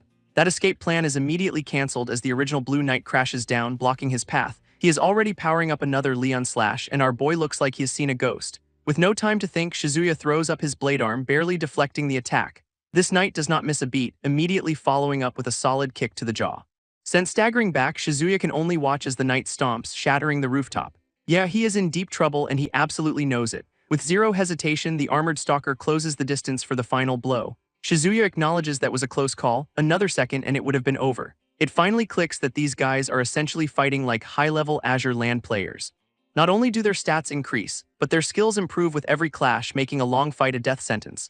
As the knight lunges again, Shizuya forms a new plan. Buying time is somehow his only way to win. And a wicked smirk appears on his face because he has got one last trick up his sleeve. Because that storm he was eyeing earlier is about to become his brand new weapon. A massive bolt of lightning slams down, turning the armored knight into a human lightning rod. His status window confirms it, paralyzed and near death, which is a mild way of putting it. Even his sword shatters from the sheer force of the impact, completely and utterly wrecked. With a final crash, the once unstoppable stalker collapses onto the rain-soaked rooftop, defeated. Shizuya gloats that the knight lost because he failed to understand the battlefield, a classic rookie mistake. This time, he says, the knight did not lose to him, but to the basic rules of this world. He then gives a quick science lesson on lightning rods, complete with a very smug thumbs up. To avoid getting fried himself, he is just casually hovering on little magic platforms, problem solved. Our boy admits it was a total gamble and he was one bad dice roll away from being toast. But he took the risk anyway, raising his crackling blade to end this chase for good. Standing over his fallen enemy, Shizuya prepares to deliver the final, decisive blow. But the status window shatters and the body does not vanish. Wait, that is not how this game works. Before he can process it, a massive energy beam slams into the downed knight from off-screen. A voice from the darkness calls out, telling the knight that is enough of this human hunting nonsense. And then the knight's body just explodes in a shower of pink energy and shattered rock. This pink-haired girl stands in the crater, hammer in hand, declaring that running away solves nothing. Her eyes are glowing with an intensity that says she is only just getting warmed up. She proceeds to channel the storm's lightning directly into her giant hammer because of course she does. With a massive swing, she unleashes a devastating wave of electrical energy across the roof. A wild grin spreads across her face as she declares this is how a real fight should be. This masked shooter tells his pink-haired partner, Satsuki, to call off the chase. She is absolutely livid, demanding to know why they are letting their target just get away. He explains their own elite monster just retreated, likely on orders from high command. Besides, he's got his own issues, glaring at the blue-haired girl like he is about to pop a gasket. Satsuki then gets her own message. The boss is calling for a full team assembly, effective immediately. Meanwhile, the blue-haired girl realizes these hunters are a whole different class of fighter than Shizuya. Eavesdropping, she learns they have more comrades and are meeting up at a point B1. But her first priority is still finding Shizuya and making sure he is not a smear on the pavement. Elsewhere, our boy is seen taking a long fall from a skyscraper. A creepy bird monster with a glowing red eye watches him plummet because this night needed more monsters. We then flash forward 107 hours to a city in ruins, with military helicopters swarming the sky. A distress signal comes in, giving one of the choppers coordinates for an immediate rescue operation. This pilot accepts the new mission but warns HQ he is not equipped to handle a lot of casualties. Command confirms it is just 2 people, 1 male and 1 female, so get a move on. As the helicopter approaches the source, the pilot tries to verify who sent the signal. It swoops down toward a rooftop, kicking up debris as it prepares to land for the survivors. And there they are, Shizuya and his companion, looking incredibly relieved that help has finally arrived. This blue-haired girl cautiously peeks into the chopper, demanding to know who these people are. This confuses the pilot, who says he was told the rescue was for a man and a woman. He was expecting 2 people named Takuto and Akina, leaving Shizuya completely floored by the reveal. Aboard the chopper, the pilot eyes Shizuya and the girl, trying to make sense of this whole mess. Shizuya explains the people they were looking for fought alongside him and gave him their radio. Their ride soars over the ruined city, heading deeper into the absolute disaster zone. With a grim look, the pilot admits there has been nothing but bad news from the front lines lately. He plans to drop them at a shelter, but Shizuya immediately wants to know the pilot's real destination. After a well-timed sneeze from the girl, the pilot decides to spill the beans on his not-so-classified mission. He is headed to Kaijo, the front line against the shadows, and Shizuya's brain starts connecting the dots. Our boy immediately demands a ride there, shocking the pilot who knows it is a one-way trip. This is not a rescue, it is a reinforcement run, and the pilot is pretty sure they are not coming back. He gives Shizuya one last chance to back out, asking if he truly understands the stakes. But the blue-haired girl chimes in, saying her comrades are there and she can handle herself, thank you very much. This pilot just shrugs and agrees. Anyone who survived this long must have some skills, right? His companion then asks if these comrades are really worth dying for, getting a little personal. She immediately starts teasing him, guessing his super important person must be a girl. Shizuya admits one of them is, but says others are heading there too, playing it cool. With a sly look, she says she is jealous he has so many friends to worry about. Then she completely changes the subject, yawning that the helicopter noise is putting her to sleep. She promptly borrows his shoulder as a pillow, not really waiting for an answer. Shizuya just rolls with it, closing his eyes for a moment of peace, which is immediately shattered as his eyes fly open in sudden, wide-awake panic. As they approach the front line, the pilot starts screaming that they are already under enemy attack. His companion immediately asks Shizuya what is wrong, sensing his sudden, intense focus. Shizuya is absolutely rigid, his eyes wide with the dawning horror of what he has flown into. He looks out the window to see a full-blown war zone with explosions lighting up the night sky. Down on the streets, an entire military battalion is unloading everything they have on an unseen foe. But their assault is cut short as a massive summoning circle engulfs the entire unit. Blue energy crackles and surges, forming the outline of some new, terrifying monster. From the light emerges a massive armored beast summoned right into the soldiers' ranks. This military redirects fire, launching a volley of missiles at the creature on the rooftop, and they score a direct hit, engulfing the target in a massive fireball, easy peasy right. Nope, a winged monster flies out of the smoke, confirming its asterisk target has been eliminated. This creature then snatches their helicopter right out of the air as the pilot screams for help. In the next instant, the chopper is crushed into an exploding ball of fire. Back at some command center, their signal blinks out, completely lost from the grid. Elsewhere, a shadowy figure plays a game of chess, its giant hand looming over the board. It calmly picks up one of its own knight pieces, holding it delicately, and then crushes it into dust without a second thought. So much for that unit. This true scale of the invasion is revealed with a colossal monster towering over the city. Another giant joins the rampage, smashing through buildings with a massive spiked mace. Watching the city burn, Shizuya admits to himself there is another reason he had to come to Kaijo. Shizuya reveals his secret reason for coming here, a detail he has kept completely to himself. It clicks for him that this city, Kaijo, is a real-world version of Azure Land's first fortress, which means that Clock Tower is the infamous Gloom Tower from the game's epic battlefield. And yep, it is a dead ringer for the in-game version, just with way more actual doom. Meanwhile, the rest of the city is just getting absolutely hammered by explosions and fire.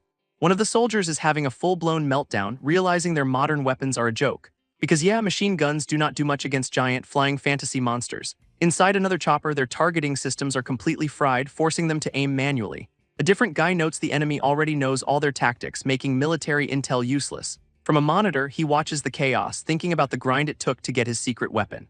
Suddenly, he grabs a silver-haired girl named Kakon completely out of nowhere. With zero explanation, he asks if she can whistle while dragging her towards the open door. She is understandably confused by the sudden request but confirms that she can, and then he just shoves her out of the helicopter. Chivalry is officially dead. She plummets towards the ground, screaming her head off as he watches from above. This guy just looks on with this intense, "Trust me, I have a plan" expression.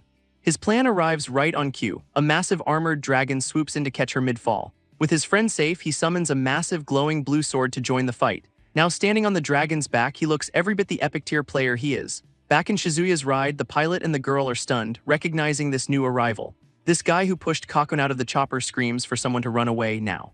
Up in the sky, another player with angel wings activates a brave flag to buff nearby allies. One of the monsters gets absolutely blasted by a beam from the heavens, a skill with a 5-second cooldown. This whole sky is just a chaotic mess of missiles and monsters trading blows. Realizing he cannot do much from up here, the dragon rider leaps off his mount to join the ground war. His landing plan is immediately interrupted by a stray blast that sends him flying. Now he is just free-falling into a swarm of enemy dragons, correctly assessing that this is in fact bad. This entire flock of monsters immediately swarms him, eager for an easy meal. He braces for the inevitable, looking like he is about to become a human-sized chew toy. A massive dragon lunges forward, its jaws wide open to snap him right out of the air. But at the last second, he is yanked to safety as the beast chomps down on nothing. A hand grabs his wrist, pulling him out of the jaws of death. It is Kakon who swooped in on her own dragon to return the favor, for the whole shoving her out of a helicopter thing. He is stunned she came back, but she is like, "Duh, I came to save you." She admits he scared her, but she trusted his plan to have her whistle for her dragon. A smaller, shadowy dragon flies nearby, presumably the one she summoned with her whistle. Now on the armored dragon together, he says her pet will help, but he is confused why it is acting up. This dragon suddenly lurches, nearly throwing Kakon off as she lets out a terrified scream. She is completely baffled, saying the dragon was perfectly obedient just a moment ago. He explains the problem. The dragon is loyal to her, but it definitely does not see him as an ally.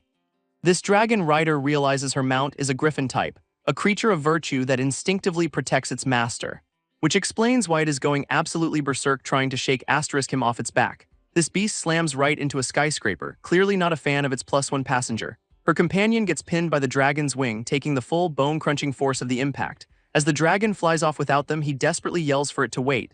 He tells Kakon he will handle it, stepping up to try and reason with the angry mount. His big plan is to guilt-trip the dragon by saying it is scaring her, which somehow actually works. Kakon then takes over, calmly reassuring her pet that the guy is a friend and to please land. This dragon rider is just floored, watching her talk down a monster like it is a disobedient dog. His mind is blown. He has never seen any player who could actually communicate with monsters. In the game, these things were just walking loot bags, not potential conversation partners. It clicks for him that only a true irregular like Kakon could pull something like this off. He even admits to himself that she might be an even more special existence than he is. Her words work perfectly, and the dragon gently drops them both into the ocean below. Now soaking wet, he thanks her as she shouts a fond farewell to her departing ride. Her smaller dragon flies off across the full moon, its rescue mission officially complete. She asks why he is so quiet, but he just plays it cool, still processing her insane abilities. After their own harrowing crash, Shizuya and his companion finally wash up on the shores of Kaijo. Gathered around a fire, the blue-haired girl asks him what he is going to do now. Shizuya grimly admits he underestimated the enemy. The shadows have already overrun a key district. Looking out over the ruined cityscape, the sheer scale of the destruction is staggering. This blue-haired girl immediately cuts to the chase, asking if his comrades are in the overrun Kadu district. Without a word, Shizuya turns to leave, his grim expression saying everything she needs to know. She grabs him, insisting it is too dangerous, but he is not about to sit still while his friends are in trouble. With an exasperated sigh, she calls him out for being impossibly stubborn at the worst times. Shizuya says he has a plan, and it absolutely does not involve her going in his place. Her brilliant counter is that she is immune to shadows, so it is actually safer for her to go flawless logic, really. He points out her immunity is not guaranteed forever and demands a description of his friends instead. This tense stare-down ends with her smug little smirk, knowing she has already won this argument. Shizuya just lets out a sigh of pure defeat, realizing he is going to have to show her. As he pulls out his phone, she leans right over his shoulder, noting their last meetup was 2 years ago. This screen shows a group photo, and she immediately starts making fun of his friend's awkward poses. Her eyes lock onto a silver-haired woman in the picture, completely captivated by her elegant aura. Shizuya clarifies that Hitomi is not the prim and proper lady she is imagining, which only piques her interest. Now totally invested, she promises she will find them, leaving him wondering what she has figured out. He quickly logs the meeting place on his phone but warns her not to get overconfident about her special trait. Completely ignoring his caution, she grabs his hand and starts dragging him forward. Time to move. After finding a rooftop vantage point, she lets out a casual yawn, totally unbothered by the chaos. Then she looks to the sky and lets out a sharp whistle, summoning a small dragon from the clouds. Shizuya just watches, thinking to himself that she is adapting to this whole apocalypse thing way too quickly. Shizuya reveals he sent her off because she is a key part of his upcoming plans, but his real motive is to keep her out of the crossfire for what is about to happen. Meanwhile, in another part of the city, the military rolls out a convoy of tanks. And they are immediately met by a full-blown cavalry of demonic fantasy knights, so an even match. This unholy cavalry charges the tank line, lances crackling with some seriously bad news. This entire street erupts into chaos as these medieval nightmares just steamroll modern weaponry. A commander desperately yells orders to lure the enemy into a nearby park to gain an advantage. One of the soldiers lines up a perfect sniper shot on a creepy, robed archer in the woods. Except this thing has a sixth sense for danger, locking eyes with the sniper from afar. It instantly draws back a glowing energy arrow, preparing a counterattack of its own, and the soldier gets absolutely vaporized by a magic arrow before he can even fire. Suddenly, Shizuya swoops in, kicking the monster away from another unsuspecting soldier. Wasting no time, he whips out a pistol and unloads on the archer at point-blank range. His shots land true, sending the shadowy creature reeling back from the unexpected firepower. Standing over the defeated monster, the grateful soldier asks what unit our boy is from. Shizuya completely ignores the question, just asking for the nearest command center while reloading. A flicker of grim recognition crosses his face as he puts the pieces together. He realizes the command center is located at Kaijo Station, a major hub in the real world. This station corresponds exactly to the Nest Core, a key strategic point from the game.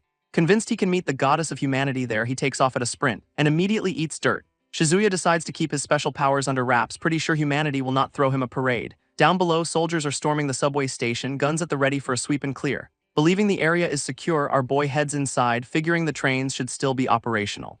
Automated turrets immediately lock onto him, triggered by his very presence. So much for a warm welcome. With guns blazing from the ceiling, he makes a desperate leap to avoid getting turned into Swiss cheese. In a flash, he materializes a crystalline lightning shield on his arm to block the incoming barrage. This bullets just harmlessly deflect off his magic armor, which is definitely not standard issue. Channeling his rapid mana, he prepares to return fire with a little something extra special. His energy blast completely vaporizes the defense systems in a spectacular, very unsubtle light show. This victory is short-lived, as a whole squad of soldiers now has him dead to rights. Trying to de-escalate, he throws his hands up, insisting he is one of the good guys. The soldiers are not buying it, demanding to know why he set off the shadow-exclusive alarm. This is news to Shizuya, who is shocked that humanity already has dedicated anti-monster tech. He keeps pleading his case from a distance, but the soldiers are understandably not in a trusting mood. Suddenly, his expression hardens as he senses a new threat approaching from the darkness. Looking down the tracks, he sees the demonic cavalry charging in, realizing this is very, very bad. While the soldiers are focused on him, the cavalry opens fire, shredding the entire squad in seconds. These demonic knights just steamroll the human defenses, a tide of pure nightmare fuel. Realizing this station is a lost cause, Shizuya deflects a blow while eyeing his only escape route. He makes a mad dash and leaps onto a departing train, getting out of there by the skin of his teeth. Back on the train, Shizuya parkours between cars, lightning still sparking around him. He lands with a thunderous punch, channeling pure energy right into the train's roof. This whole train is now his personal high-speed taxi, hurtling through the tunnels. Inside the command center, a radar screen lights up. An unknown target is beelining for them on the subway. Completely oblivious to his new fan club, he just focuses on riding this lightning-charged train. And there is his welcoming committee, a full squad of soldiers ready to shoot first and ask questions never. A soldier immediately draws a bead on him, laser sight locked and loaded. With the first shot fired, a bullet zips straight towards Shizuya's head, which he just casually swats away with his magic arm guard because of course he can. A cocky smirk spreads across his face, realizing his power is way beyond what these guys are used to. This whole squad responds by unloading on him, turning the tunnel into a bullet hell shooter. Shizuya correctly assesses that it is hard to have a civil chat while being ventilated. And the real trick is breaking this siege without accidentally hurting any of these trigger-happy soldiers. Just then, a new player enters the game, calmly ordering everyone to stand down. Our boy is completely thrown for a loop as the gunfire actually stops. This guy holding a tablet explains it away as a simple alarm malfunction. Yeah, sure it was. Then a blonde guy in a slick white suit descends the stairs, announcing that our boy is not an enemy. In fact, this impeccably dressed stranger declares that Shizuya is one of the good guys. And Shizuya's just left standing there, wondering who the hell this guy is and how he knows him. Elsewhere, military helicopters patrol the skies over a government building hours after the invasion began. At the station's frontline command, the military has set up a serious-looking base of operations. This guy in the slick white suit strolls right up, already knowing Shizuya's full name, not creepy at all. He casually asks if our boy's plan was to just massacre the entire welcoming committee. Shizuya plays it cool, saying he just wanted to cooperate while trying to place this guy's familiar face. But the blonde guy points out that, just a moment ago, those soldiers were trying their absolute best to kill him. With a smug grin, he confirms they were dead serious about turning Shizuya into a fine red mist. Shizuya stays quiet as his new friend drops some wisdom about how sincerity does not stop bullets in wartime. Just then, a stern-looking official in a trench coat arrives, calling the blonde guy Representative William. This official asks if Shizuya is another one of William's troublemakers, which William playfully denies. Putting on a show, William drapes an arm over Shizuya, introducing him as a special guest who arrived off-grid. This old man peers through his shades, asking if Shizuya is also an Oathkeeper, whatever that is. William smirks, grabbing Shizuya's magic arm and commenting on his familiarity with game-like terms. Their little chat is cut short when the official announces a big meeting in 1 hour with the SEAM group. William cheerfully asks how many people from their side can join the party. This official shuts that down immediately, maximum 2 people allowed. Back in a private room, William's first order of business is telling Shizuya to get naked. He then points to a fresh suit, telling him to shower and change into something more presentable. William roasts him for planning to meet military command looking like he just crawled out of a subway fight. Shizuya agrees, but only after they exchange some information, admitting he is curious about William too. His mind races, recalling that the SEAM Group is a 1,000-year-old top-tier global organization.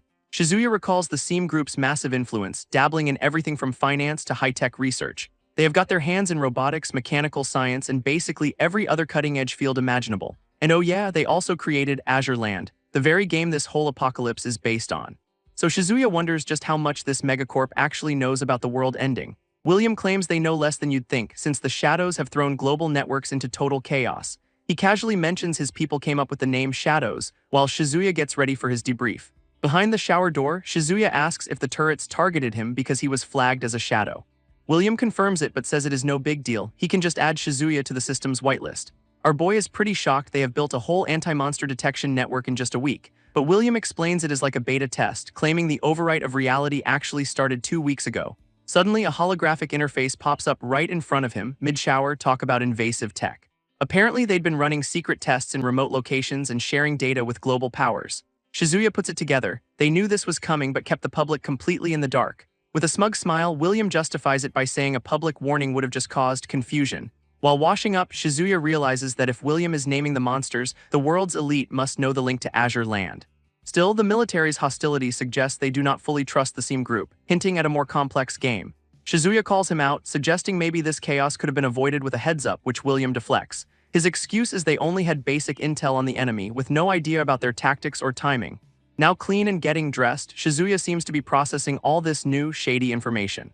He notices a symbol on the coat, wondering if it is the mark of the Oathkeepers the official mentioned earlier. William explains the Oathkeepers are basically a temporary anti-monster task force he is helping to establish. He then throws some shade, admitting their fancy tech is not nearly as effective as Shizuya's little subway rampage. Shizuya, however, decides to stick with his own coat. Guess he is not a fan of the pre-packaged hero look. And William's totally fine with it, playing the super chill, no-pressure kind of corporate overlord. But now it is quid pro quo time, demanding Shizuya explain that very conspicuous monster arm of his. Our boy plays it mostly straight, admitting he only knows this apocalypse is a carbon copy of Azure Land. As for his arm, he shows off the menacing-looking appendage, claiming it is the result of touching a shadow signal, a very technical term for I poked a thing and it went weird. William immediately corrects his gamer terminology but decides he likes the name Signal anyway, so generous of him. Getting way too close for comfort, he inspects the arm, fascinated by how Shizuya is mainlining power straight from the source. William then taps a device on his wrist, probably checking his is my guest a nuke. O-meter. This guy seems a little annoyed by the reading, whatever it is. Now all dressed up, Shizuya announces it is time to go talk with the stubborn old men in charge. William agrees to chat more later, using Shizuya's full name like they are old pals who definitely do not want to dissect each other. And the penny drops for Shizuya, this guy is William Seam as in the Seam. His mind flashes to a magazine cover, confirming William is the heir to a massive global conglomerate. Not just an heir, but a child prodigy who took control of the SEAM group and also created Azure Land. Shizuya immediately calls BS internally, no way the game's creator knows so little about this invasion. With a sinister glint in his eye, William proves Shizuya's point, this guy is not to be trusted for a single second. A world map reveals the invasion is global, but William's voiceover confirms their main target was this city all along. William explains the Shadow's master plan was to attack everywhere at once, spreading humanity's forces way too thin. This was all just a feint to weaken the main city's defenses for one massive, concentrated strike. Meanwhile, in a military briefing, they are patting themselves on the back for luring the enemy's main force away. A female officer points to a map, declaring the initial invasion a failure, which feels a little premature. Inside the command center, all the top brass are gathered around a holographic city, looking very serious. And just as they are feeling good about themselves, William raises a hand to interrupt, with Shizuya right behind him. This stern official in the trench coat looks deeply annoyed, asking what he could possibly want now. William, ever the showman, strolls in saying he just has a simple question for the room. He then asks if any of them can respawn, which earns him a room full of blank, confused stares. With a condescending little smirk, he clarifies that while they cannot, the shadows most certainly can. Tapping his wrist device, he brings up a hollow display, explaining they have analyzed what makes these monsters tick. First up is their outer body, which he casually mentions is pretty much immune to conventional weapons. But underneath all that armor is an energy circuit, their true form, which is the real problem. He calls this core a signal, throwing a little look back at Shizuya for coining the term earlier. This signal lets them absorb surrounding matter to just regenerate their bodies on the fly. So even if you completely shatter their exterior, as long as that core exists, they will just get back up. This officer cuts him off, saying his research is fascinating, but they need an actual strategy, not a science lesson. At that moment, Shizuya steps forward, deciding it is his turn to speak. He lays it out cold: shadows are not human, so their entire military playbook is completely useless here. And the official finally understands, realizing that even with a 1,000 to 1 advantage, they are totally screwed. This trenchcoat official admits that in a war of attrition, they are on a very clear path to losing. William then schools the room on basic strategy, explaining that the longer this drags out, the more screwed they are. But Shizuya's gut tells him William is not just giving friendly advice, he's got a hidden agenda for this attack. And then it clicks for our boy: this whole invasion is following the exact same script as the Gloom Tower raid from Azure Land. His mind flashes back to the game, drawing a hard line between a virtual raid and this real-life apocalypse. In a game, you can ignore the trash mobs because the only thing that actually matters is taking down the final boss. This goal was always a speedrun to the boss, a quick kill for the win, and a victory screen simple. Applying that same game logic, Shizuya knows exactly what the shadows are about to do next. A sudden, terrifying realization hits him as all the pieces fall into place. Meanwhile, William is selling his big plan to go on the offensive and smash the shadows' respawn points. He delivers this do-or-die strategy with the most punchable, self-satisfied smirk you have ever seen. Cutting him off, Shizuya points to a single building on the map, looking for someone named Rin. Desperately, he scans the holographic city, trying to pinpoint her exact location. A nearby officer identifies the building for him. It is the headquarters of the Ritun Corporation. That name hits him like a ton of bricks, confirming his worst fears. His mind races. The location of Ritun's HQ is the exact same spot as the Gloom Tower from Azure Land, which can only mean one thing: the president of Ritun Corporation is *, the final boss of the Gloom Tower. And not just any boss, he is the freaking Thunder Demon Lord from the game. This entire corporate skyscraper is about to become a high-level dungeon, right in the middle of the city. Snapping back to reality, he grabs William, frantically asking about the defenses around that building. William yanks Shizuya back by the collar, clearly not a fan of his little outburst. Getting right up in his face, the CEO's cool and casual demeanor is completely gone. He basically tells Shizuya to shut his mouth for a second, so much for being special guests. Meanwhile, the trenchcoat official just says he gets the gist of their go-on-offense plan. Taking a sip, he promises to pass the important opinion along, which is military for get lost. And just like that, the meeting is over and the top brass walks out, completely dismissing them. Walking down the hall, Shizuya immediately calls William out for his terrible communication skills. He points out that William's grand strategy conveniently left out any plan for actual defense. William puts on a show of regret, admitting he probably should have coordinated with our boy first. His excuse is that the military would not have believed the whole game is reality story anyway. Plus, he argues you do not need to share all the info with people who are just pawns in the game, ouch. But Shizuya fires back, asking who is supposed to defend Ritun if not the actual army. This just earns him a slow, incredibly smug little smile from William. Looking out the window, William asks with maximum condescension, "Who said it is only the military?" Outside, a trio of helicopters touches down on the station's helipads. From one of them emerges a squad of what can only be described as high-level player characters. Shizuya watches this private army assemble, realizing William has way more resources than he let on. He asks if this is William's personal team, looking a little stunned. A masked figure appears behind William as he introduces the Oathkeeper unit he talked about earlier. With a final chilling smirk, he calls them his trump card for protecting Ritun Tower. Shizuya questions if this tiny squad is enough, but William just pats him on the shoulder, telling him not to worry. Apparently, his research shows they are all on Shizuya's power level, which means they are also rocking signal abilities. William offers to make introductions, but not before adding that Shizuya's power is still way more intriguing. And our boy's face says it all. He is not buying this guy's whole friendly routine for a single second. Stepping out, William introduces Shizuya to the team as their newest Oathkeeper, like he even had a choice. Shizuya immediately clocks some wild-looking gear, realizing they are literally recreating items from the game. It is like a whole party of high-level players just logged in, looking ready for a raid. William then gets down to business, asking the masked captain for a status report on their last mission. This objective was achieved, the captain says, but there was a little trouble on the way. This gets William's attention, who calmly asks him to elaborate on what kind of trouble they ran into. It was nothing major, he claims, though the red-headed guy in the back looks absolutely furious. This captain explains that the vice captain, Hashida, got spotted early, but luckily there were no casualties. Hashida immediately explodes, screaming at his captain for snitching on him right in front of the boss. But the captain is ice cold, saying he just reports the facts and lets the boss make the judgment. And William finally has enough of the bickering, roaring at them to just shut up. He then dismisses the squad, telling them they did a good job and should go rest. With a chilling turn, he reminds Hashida that he is easily replaceable before giving them an hour break. Yikes. This fuming vice-captain storms off, vowing revenge under his breath, which is always a great sign for team morale. William lets out a long sigh about the burdens of leadership, playing the world's tiniest violin for himself. For a tense moment, Shizuya and the squad captain just stare each other down, sizing up the new competition. After the world's worst team meeting, Shizuya and the masked captain have a silent, broody stare-down. Trailing behind William's squad of anime protagonists, Shizuya is clearly wondering what he has gotten himself into. But a voice calls out to him on the helipad and he turns to see a very familiar silhouette. It is a guy carrying a giant ship's wheel on his back, because why not bring your weirdest MMO cosmetic to the apocalypse? He pulls off his mask with a grin, asking if Shizuya seriously does not recognize him.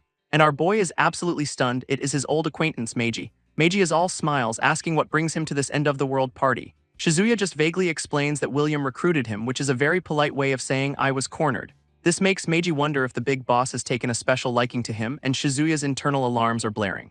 Meiji seems to be comparing his own situation to Shizuya's, a little concerned. He then asks with genuine worry why Shizuya is getting mixed up with these people. Realizing this conversation needs privacy, Shizuya suggests they move somewhere they can actually talk. They end up at a neon sports bar, which somehow has better security than the military command center. Inside, the two of them finally sit down for a much-needed catch-up over drinks. Meiji gives his backstory. He almost died, but William saved him and made him an ally. But Shizuya glances at that angry redhead Hashida sulking in the corner and thinks this alliance looks pretty miserable. Meiji just sighs, admitting that being an Oathkeeper comes with a lot of baggage. He then chugs his beer, trying to brush off the obvious team dysfunction with a smile. Spilling the tea, he reveals Hashida was demoted for getting his team killed, and now he's got a grudge against Meiji for taking his spot. Shizuya cuts right to the point, asking the one question that matters: how did they all awaken their abilities? Meiji drops a bombshell. The Oathkeepers did not awaken their powers, they had shadow circuits surgically implanted into them. He explains the massive downside. Their MP is super low and they can only recharge by going back to Seam's labs. Shifting gears, he asks Shizuya what exactly William told him to get him all the way out here. But their chat is interrupted by Hashida, the angry redhead who is pissed about an outsider in their exclusive bar. Meiji smoothly plays the authority card, telling him the boss personally summoned our boy. This just makes Hashida even madder, accusing Meiji of hiding behind the boss and threatening to crush him. He then gets right in Shizuya's face, paranoid that the new guy is here to steal his vice-captain position. Meiji finally loses his cool, shouting at Hashida for daring to question their leader's judgment. At that exact moment, a new pair of fancy shoes steps into the escalating bar fight. A woman in a futuristic helmet and a man in a crisp white suit arrive, and she sighs that Hashida is fighting again. She points out the drama, confirming that this is just another Tuesday for this dysfunctional team. This man in white calmly grabs Hashida's arm, effortlessly stopping the confrontation. Meiji tries to talk some sense into him, pointing out that a healer fighting a close combat mage is just plain stupid. But Hashida attacks anyway, lunging across the room while Shizuya just watches the chaos unfold. With a dramatic scream, Hashida unleashes a massive fireball because why solve problems with words? As Meiji scrambles to dodge, Shizuya silently wonders how this hot-headed idiot has managed to survive this long. This man in the white suit has finally seen enough, roaring for them to cut it out. He lays down the law, reminding Hashida that using his signal here will get him court-martialed. Hashida desperately tries to justify himself, accusing Shizuya of being a spy since everyone's protecting him. But the man in white simply puts a hand on Shizuya's shoulder and says, "He is my friend," shutting the whole room down. This man in white gives Hashida a look that could freeze hell, telling him to never speak that way again. And Hashida immediately folds, bowing under the sheer pressure of his boss's authority. Turning back to the others, the boss is all smiles, asking if everyone's okay after that little disagreement. A relieved Meiji whispers that it is a good thing the boss stepped in before Shizuya had to act, but Shizuya is still trying to figure out why Hashida was so hostile toward him, a total stranger. Meiji explains it is just good old-fashioned insecurity. Hashida's terrified of losing his vice-captain's spot. With a new operation starting soon, he says they cannot afford to let this drama slow them down.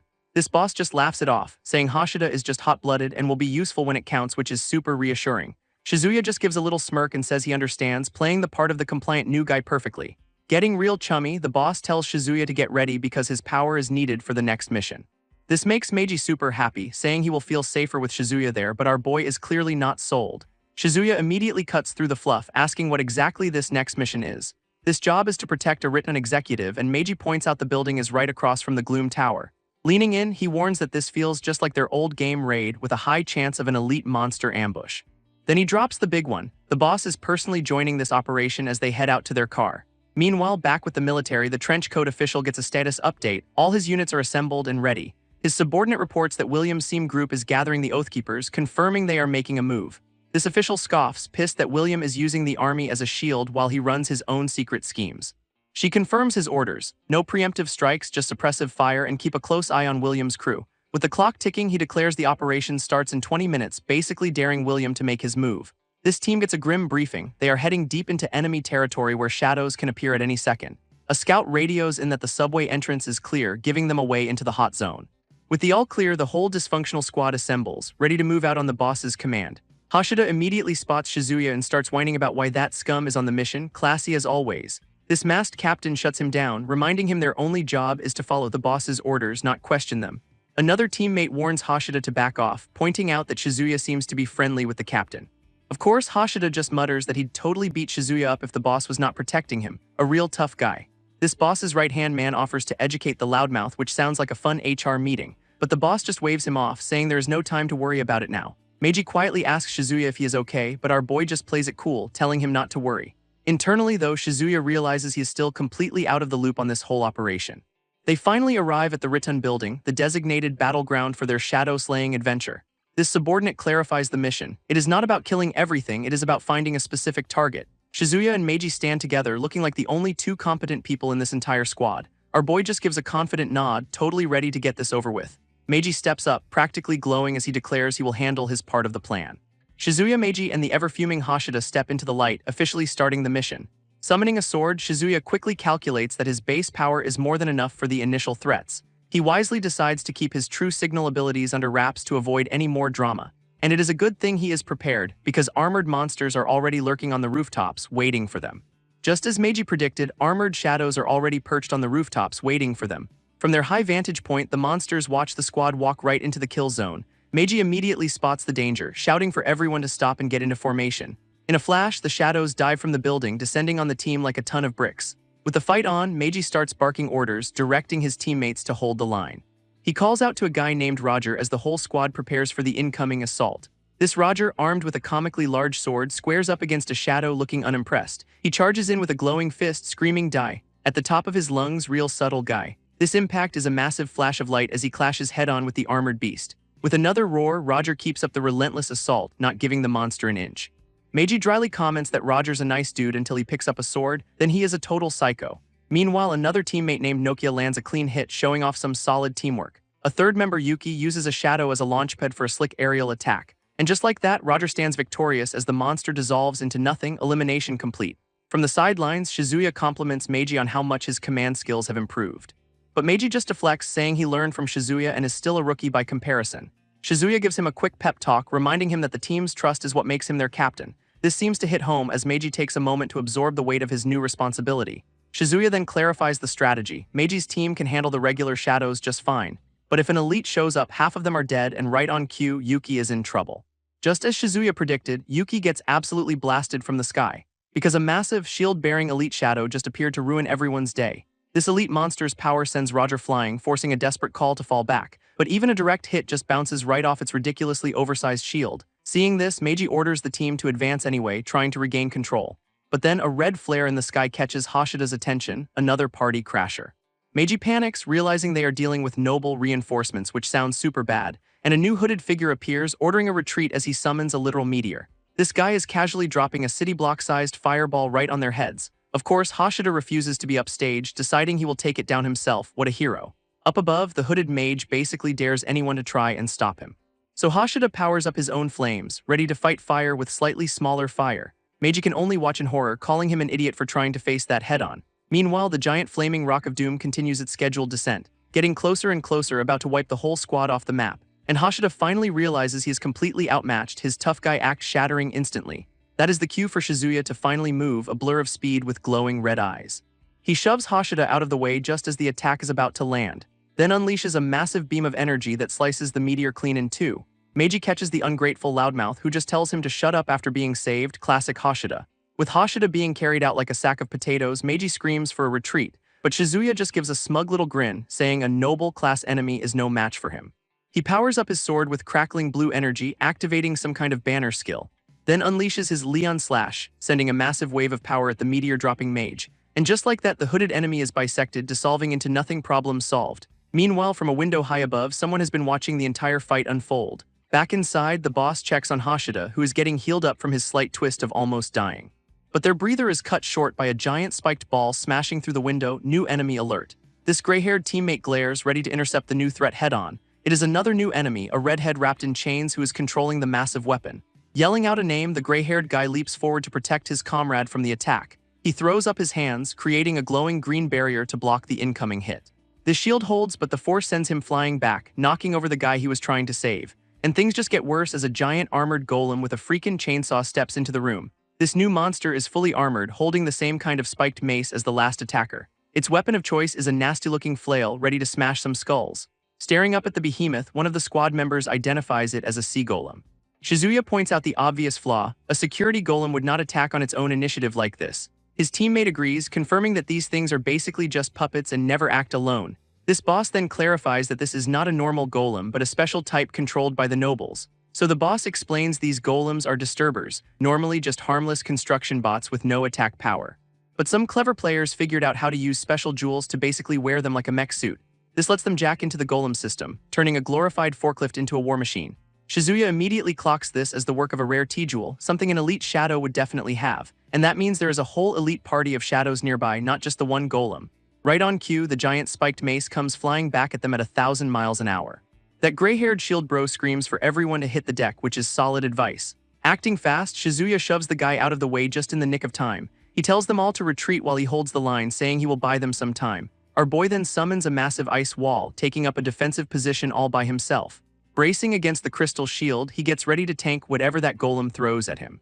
As his teammates are dragged away, one of them yells that his shield will not hold. Thanks for the vote of confidence, dude. With everyone gone, Shizuya just smirks, thinking now he can finally go all out without holding back. Meanwhile, the sea golem readies its flail, which starts glowing with some nasty blue energy. Shizuya gets launched into the air, dodging or getting knocked back by the sheer force. Winding up, the armored behemoth prepares a massive swing with its chained weapon. Not one to just defend, Shizuya charges up his own attack, a glowing orb called Lamp Arrow. This golem unleashes its flail, sending the spiked ball hurtling through the air. Its weapon flies across the room, a blur of blue energy and impending doom. And the golem stands there, having just thrown everything it has at our boy. This golem's attack connects, sending a massive shockwave right at Shizuya. But our boy just surfs on a crystal shard, popping into a defensive stance like it is nothing. His team yells from a safe distance, telling him to run before more elites show up. That advice comes a little late as the spiked mace smashes into his ice wall, and the golem makes it clear no one's getting away that easily. It looms over Shizuya, declaring this is where the fight ends, one way or another. Shizuya calmly calls for backup from Meiji, who immediately agrees to help. Meiji then orders Hashida and another teammate to provide support as well.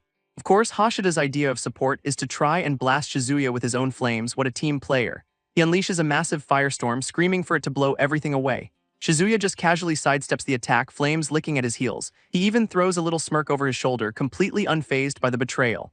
This shield bro grabs Hashida, who whines that he cannot aim because Shizuya keeps moving. Shocking, I know. He gets a final warning: drop the grudge, because Shizuya is literally their only hope right now. Watching from the sidelines, the squad finally gets it. He is risking his life to protect them. Meanwhile, the sea golem powers up, ready to unleash another devastating blow. This sheer force of its aura shatters the ground, but Shizuya holds his position. A teammate sends a haste buff his way, giving him a much-needed speed boost. Now glowing with power, Shizuya braces himself for the golem's incoming attack, and he counters with his own volley of golden energy arrows, striking true. Pulling out a magic book fragment, Shizuya faces down the massive golem, ready for round 2. This unleashes a fiery attack that looks suspiciously like a flaming battering ram. This golem's chest armor takes the hit, but it seems to be holding up just fine. As the monster swings its flail, Shizuya just surfs on his ice platform, totally unbothered. He finds the perfect distance, activating a rapid mana skill for his next big move. His attack blasts the golem's face, but he knows the real weak point is somewhere else entirely. This impact is a massive explosion of light, shattering the monster's helmet into pieces. Its head armor cracks under the pressure, unable to withstand the direct hit. And underneath all that plating, a glowing core is finally exposed. Shizuya smirks, having found the disturber's true weak point, the one he was aiming for all along. With a technical shot, he fires a precise beam of energy right into the opening. This resulting explosion is absolutely blinding, a direct hit right on the core. Even Shizuya gets knocked back by the sheer force of the blast. He lands with a smug look, thinking this was way easier than in the game. What a flex. Looking at the defeated golem, he wonders if he is actually stronger now than he ever was before. His teammates can only stare in shock, unable to believe he took it down all by himself. From below, the squad cheers him on, calling out his name in victory, but Shizuya's already busy looting the corpse, fusing weapons and unlocking new skills. His team just watches, completely baffled by what he is doing up there. They yell at him to get down, but our boy just calmly explains he is collecting the drops, a true gamer to the end. Shizuya wonders if his team can even use the items he is collecting, a rare moment of teamwork. Elsewhere, a new masked brawler and his cyber ninja partner show up, looking ready for a fight. And in yet another location, a smug-looking blonde dude sends his subordinate off on an errand. This scene cuts to a ruined hallway, with whispers revealing that certain powers were not just a coincidence. We are in a flashback now, as a man explains it all started when they discovered the link between shadows and their world. To study this link, they launched the Prometheus project, complete with a very official-looking Turtle King seal. This project involved capturing shadows and studying them in labs with military backing, totally ethical, I am sure. Their first genius idea was transplanting shadow circuits into humans, which went great if you ignore everyone dying instantly. So they pivoted to animals, eventually succeeding with a giant tortoise to create a stable circuit for people. This legendary turtle became known as the Priest, the source of all these bootleg powers. Back in the present, Shizuya's new friend explains that these powers are defective compared to his own natural ones. Shizuya is skeptical, questioning how a massive research project like that could happen in just 1 month. This guy just shrugs, admitting he is just a pawn and does not know the whole story. He then asks about Shizuya's own circuit, but our boy keeps his god-tier powers a secret from everyone. Turns out their gear is just a cheap imitation, while Shizuya can actually integrate items into his core system. But there is a catch to his power. Fusing items gets him tracked by the original owner for 7 days. His companion grimaces, calling the mechanic hate stock, which sounds exactly as fun as it is. This is why he joined the Seam group. They provide protection in exchange for his help on missions. He then reveals the Shadow's game-like movements are because a group called Ritun used their data without permission. Shizuya connects the dots. Ritun leaked the data, and now the Shadows want to erase them to cover it all up. With the debrief over, they finally get a move on. But Shizuya has one last question for his new shield bro, Meiji. He asks if the Seam group is really an organization worth trusting with his life. Meiji just laughs it off, admitting he's got his own personality flaws to worry about. In his view, he is just a salaryman now, and the Seam group is a working person's dream.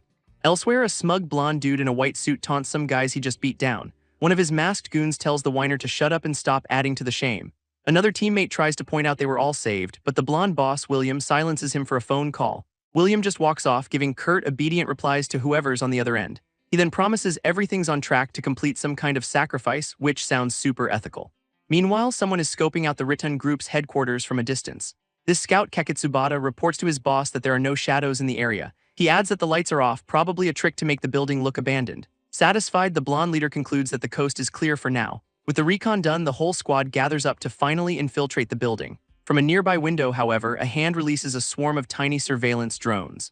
It is the redhead from before, and she has spotted the mice sneaking into her trap. And yep, we are right inside the Ritun building, their main target. This infiltration team finds the lobby has been split into 2 separate paths, so the boss splits them up, ordering them to clear 40 floors and meet at the top simple. One of the infiltration teams reports the 5th floor is clear, but the building feels way too quiet. Meanwhile, the other squad radios in that the 20th floor is also a ghost town, suspiciously empty. Back with Hashida's team, he confronts his captain, the guy with a giant ship's wheel on his back. Our favorite hothead complains about the slow floor-by-floor search, wanting to just rush the top. This captain orders him to lie on the report, but Hashida suddenly grows a conscience and refuses. This defiance earns him a very angry look from his superior, who is clearly not used to being questioned. With a death glare, the captain makes it clear that insubordination is not on the menu today. He grabs Hashida's radio, accusing him of trying to use the boss to threaten him, but their little power struggle is interrupted by the radio sparking and buzzing like crazy. This captain immediately realizes their comms are being jammed, screaming that it is a trap. Took you long enough, genius. On floor 26, Shizuya's team is having a much calmer, more observant time. Suddenly, Shizuya holds up a hand, telling everyone to stop what they are doing. He tells his squad he heard a sound from the adjacent room, putting everyone on high alert. His teammates are skeptical, claiming they did not hear a single thing. But Shizuya is positive, insisting he recognized the voice of his old pal Meiji. William, the blonde leader, just brushes it off, but Shizuya presses his ear to the wall to check. He notes how thin the wall feels, though William just blames it on shoddy construction. Shizuya is not buying it, knowing something is fundamentally wrong with the building's layout. He points out the ceiling is half a meter shorter than it should be for a standard office. And he remembers the emergency stairwell had the correct height, meaning these floors are a facade. Shizuya confirms his theory to William. Yep, there is a hollow space right there. Immediately, the blonde leader tells his subordinate to contact Sato, looking dead serious. But the radio is completely jammed, which is never a good sign in a sketchy building. Realizing they have been played, William screams for the entire team to retreat. Above them, the ceiling sprinkler system looks ominously ready for action, and the floor drops out from under them, with William yelling it is a trap, you think. From the ceiling, a thick white gas starts flooding the entire room. Shizuya instantly recognizes it as sleeping gas, desperately trying to hold his breath. Even our boy knows this is a really bad spot to be in. His teammates are already out cold as the redhead boss orders them all captured. Waking up to a blinding interrogation light, Shizuya gets a very unwelcome greeting. This redhead Ayakawa demands to know who he is and what he is doing here. Shizuya, tied to a chair, just deadpans about her terrible hospitality, zero fear, all sass. She just leans in, completely unfazed by his smart-aleck attitude. Getting right in his face, she asks about his right hand, clearly knowing something's up with his powers. She then loses her cool, boasting that they have their own connections to the shadows. Suddenly, a voice from outside the door orders her to release them immediately. William and his bodyguard step in, introducing the young master and warning her not to mess with them. Ayakawa just smirks, wondering why a big shot is slumming it with her unless he has a secret agenda. This bodyguard snaps back, telling her to mind her own business, which only escalates the tension.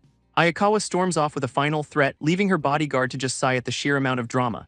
While getting untied, Shizuya learns Ritun's president is an ally, meaning the redhead's ambush was totally off the books.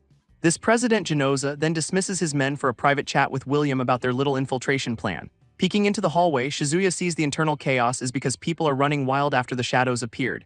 He then asks one of the guards for a favor, a quick search of the player database for an old friend. Shizuya drops the name Hien Hitomi, and the guard's face just completely freezes in shock. This guy immediately panics and sprints down the hall, yelling that he cannot search for that name, not suspicious at all. Our boy tries to call him back, but the dude is already long gone. Of course, Ayakawa pops up again, demanding to know why he is looking for someone so important. Shizuya just calmly explains he came all this way to check on his in-game friend's safety. She actually recognizes his full name, surprised he'd risk his entire life just for Hitomi. In a surprising twist, she hands him a keycard, telling him Hitomi is on the 33rd floor. This elevator zooms right past the 33rd floor, heading up to 37 instead. Stepping out, Shizuya finds himself in a massive, empty room, immediately sensing another trap. He recalls how different Hitomi looked in real life compared to her flashy in-game avatar. Finding a door, he knocks and calls out her name, really hoping she is on the other side. And she is. Hitomi opens the door, absolutely stunned to see Shizuya standing right there. It is revealed she is in a wheelchair as she asks how long it has been since they last met offline. She invites him inside her apartment for some tea, just like old times. While pouring, she casually asks if her dad was the one who brought him here, hinting at a much deeper connection. Shizuya sips his tea, connecting the dots and asking if her dad is the President Genoza. She confirms it, and our boy wisely decides not to press the very obvious family drama. Hitomi insists she is fine, launching into her backstory about being a tomboy who loved boxing. In a flashback, her mom pushed stuffed animals while her dad encouraged her hobbies, causing endless fights. But her dad's secret support led to a boxing accident that left her paralyzed from the waist down. This guilt and pressure became too much for her mother, who ended up taking her own life. Feeling responsible, Hitomi changed her last name, and her dad just let it happen, a silent testament to their broken family. To cope, she got into a game, and her dad, in a totally normal parenting move, just bought the entire company for her. He brought her here a year ago promising a cure, but it has just been a gilded cage ever since. Shizuya is apparently her first visitor, and he realizes her tragic story is identical to the lore of an in-game tower. Looking down, he understands the intense security is not for the company, it is all for her. This means Genoza is the Thunder Demon Lord from the game, but our boy questions how a CEO has that kind of power. He theorizes Genoza has been preparing for the Shadow Invasion for a whole year, which is a terrifying thought. This story then flashes back to the game's Gloom Tower, a major dungeon in Azure Land. We get the lore drop. The tower's boss, the Thunder Demon Lord, was once a simple merchant. This merchant used his own body and charm to get in with nobles, securing wealth and connections. His business boomed, but in his pursuit of power, he completely neglected his own family. By the time he noticed his daughter was sick with cancer, it was already irreversible. Desperate to make amends, he learned magic and hired a magician to entertain her. Turns out that magician was a demon in disguise, which explains a whole lot of things. Turns out the magician was actually a full-blown demon lord. What a great judge of character, Dad. This demon then opened a gate, unleashing an army that completely overran the continent. Back in the present, Shizuya speculates the Shadow's boss is targeting the rich and powerful, making Genoza a prime target. He looks Hitomi dead in the eye and tells her straight up her father is in danger. And right on cue, a massive explosion rips through the building, shaking them both. This wall caves in as a squad of armored shadows comes crashing through to ruin the party. One of the intruders lunges forward, its fist glowing with some seriously bad intentions. Shizuya immediately grabs Hitomi's wheelchair, yelling that they need to escape right now. Meanwhile, Genoza is having a very tense sit-down with William, our favorite blonde blowhard. William offers a mysterious circuit for all of Ritun's data, but Genoza scoffs at the terrible deal. So William goes straight for the low blow, claiming this circuit is the only way to cure Hitomi's legs. Genoza just takes a drag from his cigarette, reminding the kid that Ritun is his entire life's work. He then points to a screen showing shadows attacking his staff, but William swears it is not his fault. Sure, Jan. William gives him a final warning, saying this is his last chance to sell out his company. But Genoza calls his bluff, wondering why he'd want to buy a company that is about to be worthless. Annoyed, William threatens to make Genoza and his entire company disappear if he does not cooperate. He turns to make a dramatic exit, feeling pretty good about his villain monologue, but a massive crack from the ceiling stops him dead in his tracks. A giant mechanical fist smashes down and grabs him, with William screaming Genoza's name in pure panic. Genoza, now kneeling by the briefcase, calmly explains that he never makes a deal where he does not profit. Genoza stands over the briefcase, looking completely unfazed by the chaos he just unleashed. He coldly tells William to struggle all he wants. This is his house after all. Suddenly, a massive blue energy barrier forms, sealing off the entire room. William's bodyguard realizes they are completely and utterly trapped, which is just fantastic planning. Panicking, William screams for his subordinates, his whole cool guy act totally shattered. Elsewhere, his two top guys, Sato and Rollins, are sprinting down the hall to respond. They immediately clash with Genoza's security mechs, who were clearly waiting for them. But William's crew makes short work of the robots, leaving them in a pile of scrap metal. Sato, the older bodyguard, demands to know where Genoza has disappeared to. Now free from the mechanical fist, a furious William vows to hunt down the president for this stunt. His men debate saving the employees but decide Genoza's betrayal means they are on their own. Meanwhile, the actual employees are in a full-blown panic, shoving their way into an elevator. This door's close, revealing not a safe exit but a dark, ominous elevator shaft, and an armored shadow drops in from above, ready to greet the terrified passengers. It unleashes a devastating magic cannon blast, turning the escape route into a death trap. Back with Shizuya, he is calmly leading Hitomi and some guards toward a potential exit. These guards are losing it, wondering where their boss is and assuming he just ditched them all. Our boy gets on the radio, trying to call William for backup to evacuate the civilians. But William is already running, telling his team to leave the employees. Zero heroism, all business. Taking command, Shizuya tells the guards to prioritize their own safety and meet at the garage.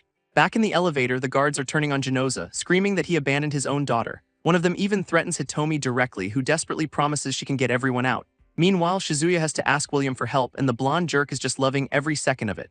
In a much quieter part of the building, Genoza walks calmly down an empty hallway. He meets up with Ayakawa, coolly announcing he has secured the circuit from their guest. She confirms his suspicions. William's buyout was a total bluff. He is just after their game data. Turns out, the enemy's whole plan is to use special circuits to download game powers into real people. Genoza is floored by the insane revelation. They are trying to bring max-level characters to life. Ayakawa explains their experiments are failing due to data shortages, which is why they targeted Ritnan. This penny finally drops for Genoza. William's endgame is basically world domination through cheat codes. With this knowledge, he is suddenly super confident that he can save Hitomi and the entire company. Ayakawa, holding all the cards, just asks him what his next brilliant move is. His master plan is to use the circuit on Hitomi, give her the powers, and have her save the day. But as he reaches for the briefcase, Ayakawa stops him, insisting she check the circuit first. Genoza is confused, asking if she thinks William brought a fake. "Oh, you sweet, naive man." She just gives him a smirk that screams, "I have been playing you this entire time." And right on cue, a glowing spear materializes, aimed directly at the stunned president. He can only scream her name, finally realizing he has been completely and utterly betrayed. Ayakawa goes full villain, asking why his daughter deserves the prize after all her hard work. To punctuate her point, a whole squad of armored goons drops from the ceiling to back her up. A top security guy tries herding employees to the garage, screaming that the elevators are a death trap. His men just stare in panic, barely managing to agree to the new, terrible plan. Meanwhile, William watches Ayakawa absolutely wrecking his men on a security monitor. And then a mysterious woman in a wheelchair is brought to him, saying she has fulfilled her part of their deal. She offers to lead him straight into some kind of secret room. William tries to get under her skin, hinting that this whole thing is about her father, but she just coldly dismisses him, wanting nothing to do with her dad's drama. Elsewhere, Genoza confronts Ayakawa, demanding she return the circuit like he is still the boss. She just scoffs, asking if he seriously thinks she is taking orders from him anymore. With a maniacal grin, she slams the device into a console, ready to become a superpowered keeper. Except the installation immediately fails, database not found, which is just beautiful to see. Ayakawa is completely stunned, her grand plan crumbling into a big fat error message. Turns out Genoza was one step ahead, revealing he'd already extracted all the data from the device. She absolutely loses it, realizing he has been suspicious of her for years. He just smirks back, saying her betrayal means they are even, a real pot meet kettle moment. Then the president reaches for a gun because board meetings are officially over. Ayakawa opens fire first, forcing Genoza to make a dramatic dive through a glass wall. Her armored goons are still standing by, ready to back up her little coup. As he is falling, Genoza screams at her, questioning if she has completely lost her mind. He tries to bargain for the device, but she just mocks him, pretty sure he is not walking out of this alive. Ayakawa's goons are standing guard when a massive explosion blows out the ceiling above them. Through the shattered glass, a blue armored shadow drops in, sword already glowing with bad news. This new arrival immediately skewers one of the goons, so much for being the elite backup. Elsewhere, Genoza is facing down a different enemy, coolly aiming his pistol as it falls. He unloads a round with a face that says, "I am so tired of this hostile takeover." His target is another armored knight that just came crashing through the window to say hello. And of course, the bullets just spark harmlessly off its chest plate, which is just fantastic. Genoza's tough guy facade completely shatters, now begging the thing to stay back. This knight just looms over him, entirely unimpressed by the CEO's sudden change in tone. It turns out there are two of them, and they have got him perfectly cornered in the office. Hiding behind a flimsy partition, he desperately asks what they are even doing here. This armored duo just stands there in menacing silence, clearly not in a chatty mood. One of them, an archer, casually draws back a bow, charging up a glowing energy arrow. That arrow then detonates down a hallway where Shizuya is trying to lead an escape. Our boy instantly recognizes the lamp arrow skill from the game. This is a high-level threat. Back in the office, the other knight swings its massive sword down at a terrified Genoza. He just flails on the ground, firing his gun wildly at the ceiling in pure panic. With an archer above and a swordsman in front, his odds are looking spectacularly bad. He closes his eyes, whispering a final apology to Hitomi, ready to check out. This knight's sword, glowing with rapid mana, swings down to end it all. And what do you know, the shadows have level tags and class names just like in the game. Suddenly, Shizuya gets backup from a new guy with some seriously questionable headgear. Our boy immediately calls the play, telling his new friend to handle the archer while he draws aggro. This new ally Meiji gets right to it, casting a spell to whip up some golden chains. His chains wrap around the big knight, locking it down completely. This frees up Shizuya to go flying at the archer with his energy blade. With his name being called out, he looks completely locked in on the target. Meanwhile, Meiji is just floating there like a budget angel, holding the knight in place. Shizuya lands a perfect kick, sending the archer crashing to the floor. He then unleashes a Leon Slash on the now free knight, finishing the job. With the enemies down, Meiji drops his shield, casually asking if Shizuya is safe. He then smugly declares this is nothing compared to the actual game. What a pro gamer move. But just as they are celebrating, a voice calls out to a defeated-looking Genoza on the floor. It is William's whole crew, and they have brought that mysterious woman in the wheelchair with them. Genoza is completely floored, demanding to know how William found him here. He crawls toward the wheelchair, holding up the circuit and promising Hitomi she can walk again.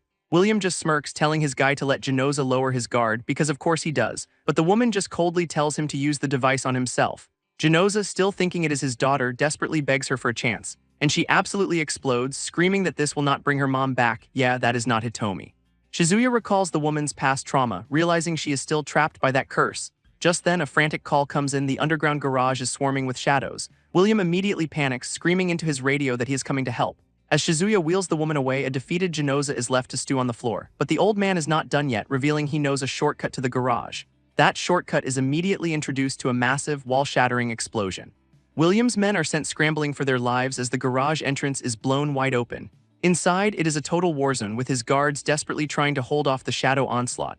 One of the armored goons gets absolutely blasted by a huge fireball out of nowhere. And look who it is. Shizuya drops in, apologizing for being late to the party. Elsewhere, a quick check on the map confirms that Exit A is completely unusable. William, ever the brilliant strategist, splits his forces to make a run for Exit B. One of his guys throws up a sanctuary shield to block a heavy hit from above. But another guard runs in, screaming that Exit B is also totally blocked by shadows. Great plan, boss. That same guard is then immediately impaled by a beam of light for his troubles. William just stares as his man drops, completely baffled as to why the shadows are here. His tactical map shows them all converging on one spot, making him wonder if they know about the data. Meanwhile, Shizuya is just torching everything in sight with a massive fire blast. Our boy suddenly connects the dots. The shadows were lured here by that lamp arrow from earlier. And William gets it too, smirking as he realizes their real target is Genoza. Elsewhere, William is absolutely losing it on a video call, demanding to know why his defenses are failing. He is screaming at a whole boardroom of military brass who just toss the blame right back at him. One of the generals just sips his coffee, coolly pointing out they cannot help if he is being so secretive. This guy then slams his mug down, telling William to stop trying to privatize the military, a clear power play. Back in the garage, a defeated William finally gets it. The military was targeting him and his operation all along. On screen, he announces their solution, indiscriminately bombing the entire area in 20 minutes. His aide is horrified, asking if he is really going to sacrifice everyone inside just to save himself. But William has an idea, offering to trade more information to get them to back off. This general seems to pause, weighing the offer for a moment, and with a smug grin, he agrees, saying live assets are more useful than dead ones. What a guy. So now William's crew has 15 minutes to escape, splitting up to hit 2 different exits. This blonde jerk immediately starts screaming for his men to protect him while they charge for exit B. So much for being in control. His whole squad, including Shizuya and Meiji, get the message and prepare for a fight. One of the guys, a hot-headed fire user, unleashes a massive spiral of flames down the corridor. His attack completely engulfs one of the armored shadows, seemingly taking it out. Standing in the inferno, he tells his captain he can handle this section alone, no problem. Right on cue, 2 more shadow knights come charging straight through his firewall, completely unfazed. Our fireboy's cocky expression instantly vanishes, replaced with pure shock. He barely manages to throw up a sanctuary shield as the knights swing their blades down. His captain grabs him by the shirt, screaming at him for being an idiot and trying to go solo. Our hot-headed fire user has a sudden crisis, realizing this is his first time protecting someone. This captain just screams at him to survive first before he worries about his character arc. Shizuya, on the other hand, is busy charging up a massive lightning attack to hold the line. With a shout, he unleashes Brave Flag, flooding the entire corridor with supportive energy. Turns out it is a massive Aya buff, juicing up the whole team's speed, defense, and HP. Now supercharged, the whole squad agrees to take down the enemies in one big push. Everyone immediately clashes with the knights, a flurry of glowing blades and coordinated strikes. A masked ally confirms the plan, ready to dive right into the thick of it. That same fire user from before absolutely unleashes, vowing to go completely wild. Another one of his teammates lands a devastating blow, sending a knight flying back. Above them all, Shizuya dives in with another Leon slash, cleaning up the remaining knights. From a safe distance, the woman in the wheelchair and her dad watch the carnage, looking impressed. This dad awkwardly tries to play matchmaker, calling Shizuya a good kid he totally supports now. He then promises that if they get out of this alive, he will back whatever she wants to do. She just gives him a stone-cold whatever, clearly not buying this deathbed conversion. William is also watching from above, admiring the team's perfect coordination like he orchestrated it. He's completely sure he can keep our boy under his control. Famous last words, buddy. An aide tries to warn him about Shizuya's unknown circuit, but William is not worried at all. Suddenly, military helicopters swarm the building because this situation was not complicated enough. A soldier inside gets the order to provide covering fire, tasked with creating an escape route. This military's covering fire begins, raining down a storm of missiles on the city streets. In response, a massive blue energy beam shoots up from the ground, ready for a fight. It slams directly into a Shadow Knight, blowing it to pieces with a final, agonizing scream. A wide shot reveals the military's true plan: Nemesis removal in 5 minutes, a city-wide bombing. On a monitor, the smug general confirms they have got 5 minutes to get out or get vaporized. William is completely panicking, screaming at his team to just hold on a little longer. Down in the garage, his men are desperately fighting off knights while he watches from a safe distance. One of the squad uses a swap mana skill, zipping through the chaos to clear a path. And there it is, Exit B, looking like the pearly gates at the end of a very violent tunnel. They arrive to find it suspiciously empty, wondering if the military actually helped. Oh, you sweet fools. Right on cue, a new, much bigger shadow with a giant axe emerges from the smoke. This one's a shadow magician, rocking a fancy green cape and a staff that just screams boss fight. Shizuya immediately recognizes the enemy type, but finds it very suspicious that it is all alone. This magician does not waste any time, charging up a massive fireball in its staff. It then unleashes a whole volley of them, turning the entire exit corridor into a death trap. One of the guys helpfully points out they are being attacked with fire, in case anyone missed it. Taking charge, Shizuya tells everyone to escape while he handles the big guy alone. He dashes straight through the explosions, completely unfazed and focused on his target. With a rapid mana skill, our boy fires a concentrated beam of energy right at the magician. This beam streaks across the garage, about to make contact and end this little standoff for good. But Shizuya's beam just fizzles out, leaving him completely stunned as the magician disappears. This shadow's counterattack is to just telekinetically chuck a whole car at his face. Our boy barely dodges as the vehicle explodes, engulfing the entire exit in flames. Turns out the magician prepped the area by pouring gasoline everywhere. This thing is a strategist. With no time to breathe, the shadow unleashes another massive fireball down the corridor. Shizuya gets a good look at the escalating chaos and correctly concludes that this is in fact bad. He leaps through the inferno, desperately trying to close the distance before he gets cooked. Winding up another Leon slash, he swears he will not let the magician get away with this. But the resulting shockwave brings the entire ceiling crashing down in a storm of concrete. This rest of the crew, including the woman in the wheelchair, are forced to run for their lives. And the whole garage goes up in one final, massive explosion behind them. Now outside, Shizuya tells the survivors to escape while he and a few guards hold the line. Right on cue, a convoy of armored military trucks barrels down the street, looking like salvation. This woman's dad peers out the window, probably thinking they're finally safe. You absolute fool. He is already promising his company will rebuild the city because priorities, I guess. His little corporate speech is cut short by a sudden flash that has him screaming in terror. Their armored vehicle is immediately blown apart as a voice yells that shadows are attacking. A massive pillar of golden light erupts from the ground, incinerating everything nearby. Shizuya is thrown from the blast, landing hard next to the smoking wreck of their truck. Looking up, he sees a new figure in the rubble and realizes an elder shadow has arrived. Towering over the rubble, the elder shadow finally makes its grand, ominous entrance. Immediately, a squad of soldiers opens fire, hoping bullets will solve this giant armored problem. Their bullets just bounce right off its chest plate. Yeah, that was never gonna work, guys. Shizuya confirms what we are all thinking, noting that conventional weapons are totally useless here. Unfazed, the shadow grips its massive sword, preparing to show them what real power looks like. With a single swing, it unleashes a devastating energy wave that just obliterates the front line. This monster basically tells the grunts to step aside because they are hilariously outmatched. And right on cue, Shizuya and the rest of the A-team step up to take over the fight. That blonde guy from before starts yelling about this being their time of trial. Very dramatic, dude. One of the crew immediately throws up a mana shield, promising to block the incoming attack. He just barely manages to hold back the Shadow's massive energy beam. That was close. Staggering back, the guy is completely floored by the sheer power of that one attack. Our favorite hothead from the garage jumps in, yelling that just defending is a losing game. Meanwhile, the Elder Shadow just calmly prepares another devastating blast, not even breaking a sweat. He dives right in, clashing with the beam in a massive explosion of fire and purple energy.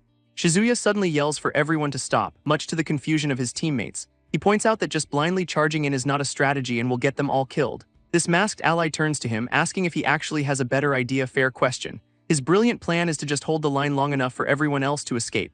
And with that, our boy charges up a rapid mana blast, ready to lead the charge himself. Shizuya's beam slams into the Elder Shadow as his team tries to coordinate their attack. This masked ally zips over its head, trying to draw its attention away from the main group. Another brawler-type teammate jumps in, taunting the monster to come get some real brave dude. A sword-wielding woman dives down from above, yelling about her treasured sword like it is an anime finale. But the Shadow just casually parries her big move with a lazy-looking spin, not even trying. Elsewhere, the Vips are making a break for it, thinking they are home free with their armed escort.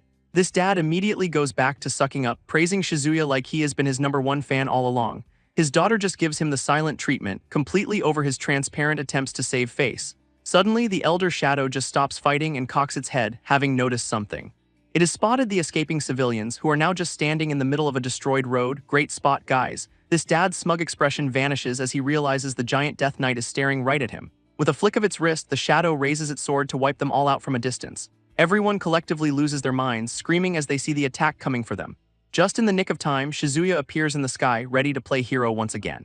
He dives in with a massive Leon slash, intercepting the Shadow before it can attack the civilians. His attack lands, but the recoil sends him flying back while the Shadow barely even flinches. This monster just stands there, completely unfazed by a direct hit from our boy's signature move. An ally points out the obvious. The Shadow has now locked onto Shizuya as the main threat. Now it is a proper standoff, just the two of them in the middle of the ruined city. Our boy gives it a death glare, accepting the challenge and ready for the duel of his life.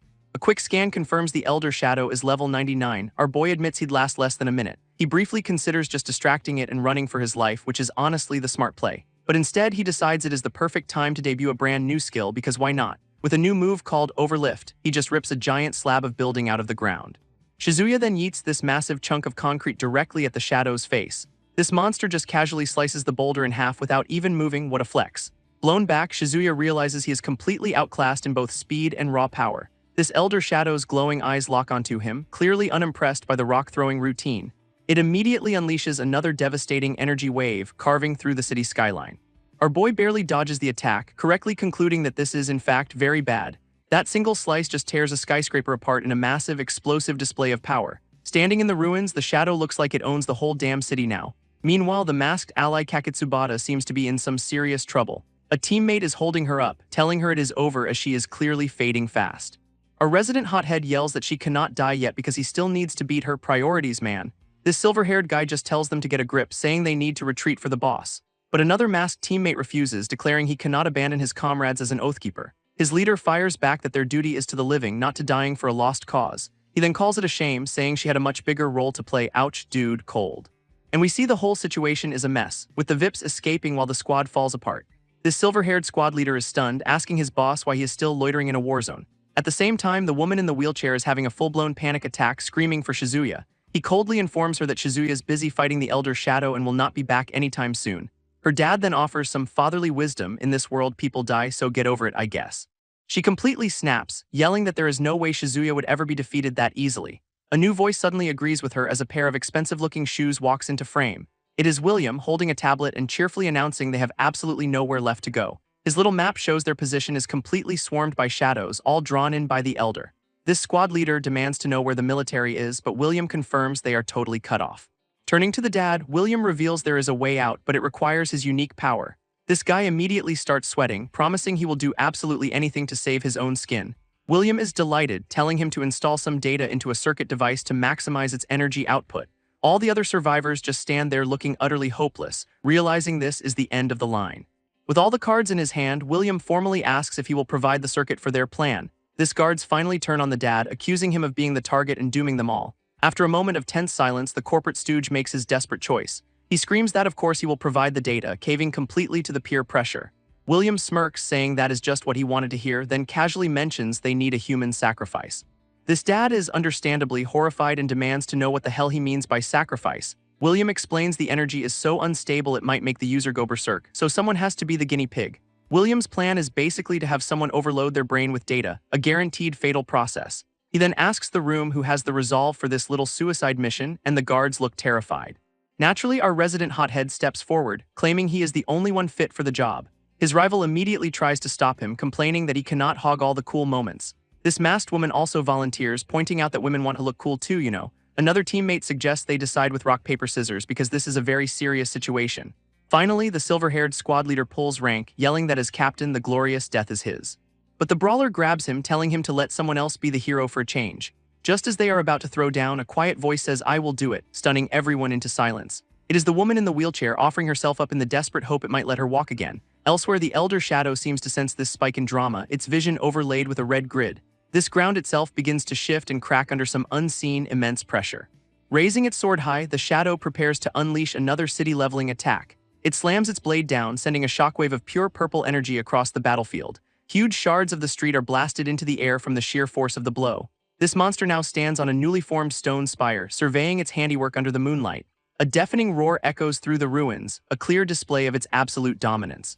Back with the Vips, her dad suddenly grows a conscience, telling William he cannot let his daughter go. She just gives him a determined look, saying her body might as well be useful for something. With chilling resolve, she declares that no one is more suited to be a human sacrifice than her. All the guards just stand there in stunned silence, completely thrown by this sudden plot twist. Suddenly, the woman in the wheelchair pipes up, insisting that everyone has it all wrong.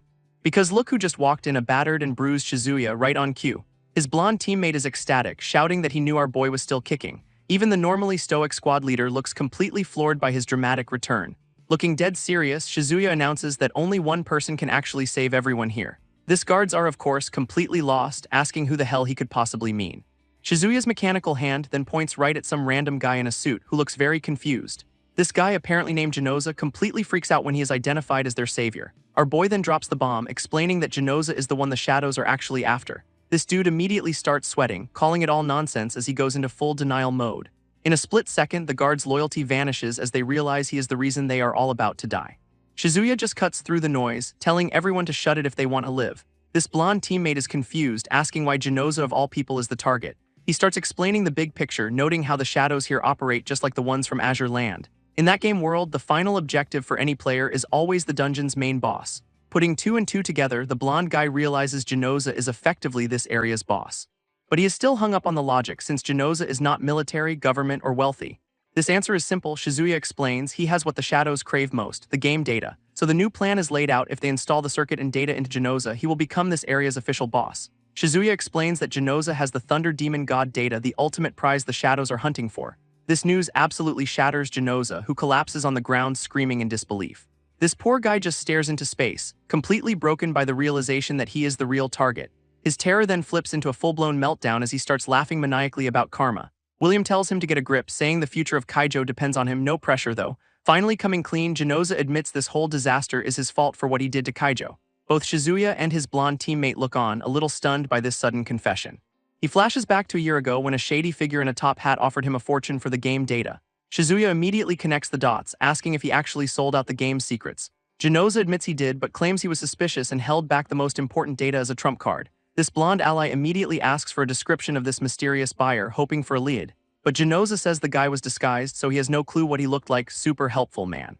Overcome with regret, he admits he was blinded by greed and should have reported the deal from the start. With a sudden burst of resolve, he tells everyone to leave the next step to him.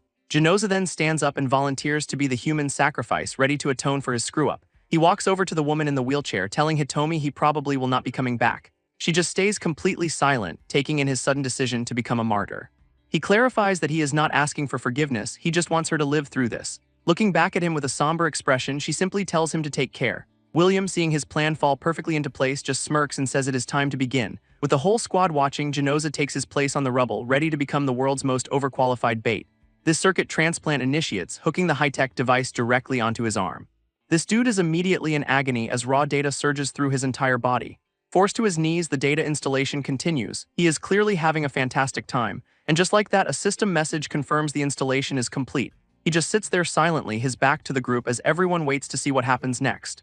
Suddenly, his eyes flare with blinding blue light, showing the thunder demon god Data is kicking in.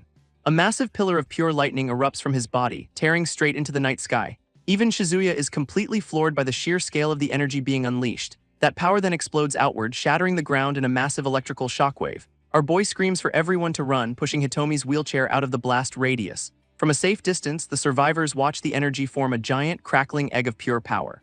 Hitomi just watches in absolute horror, whispering her dad's name as he is consumed.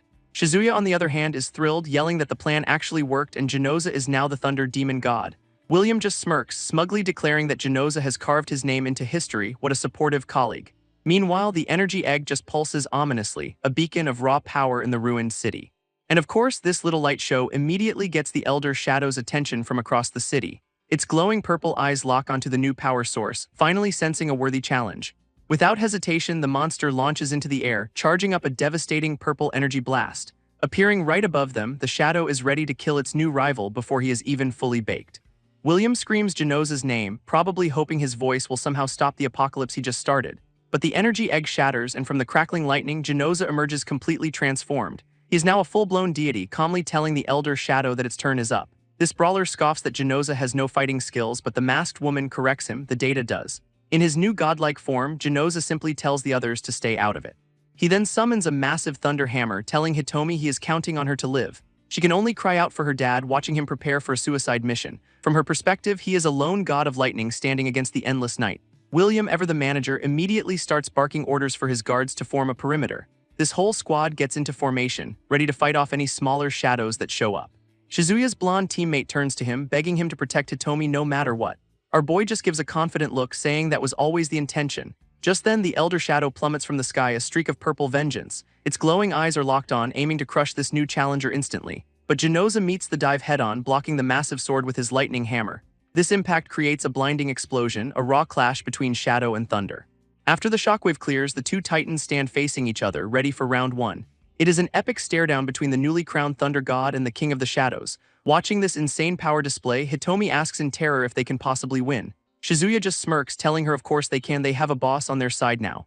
Genoza, now a full-on Thunder God, raises his hammer to bring the pain.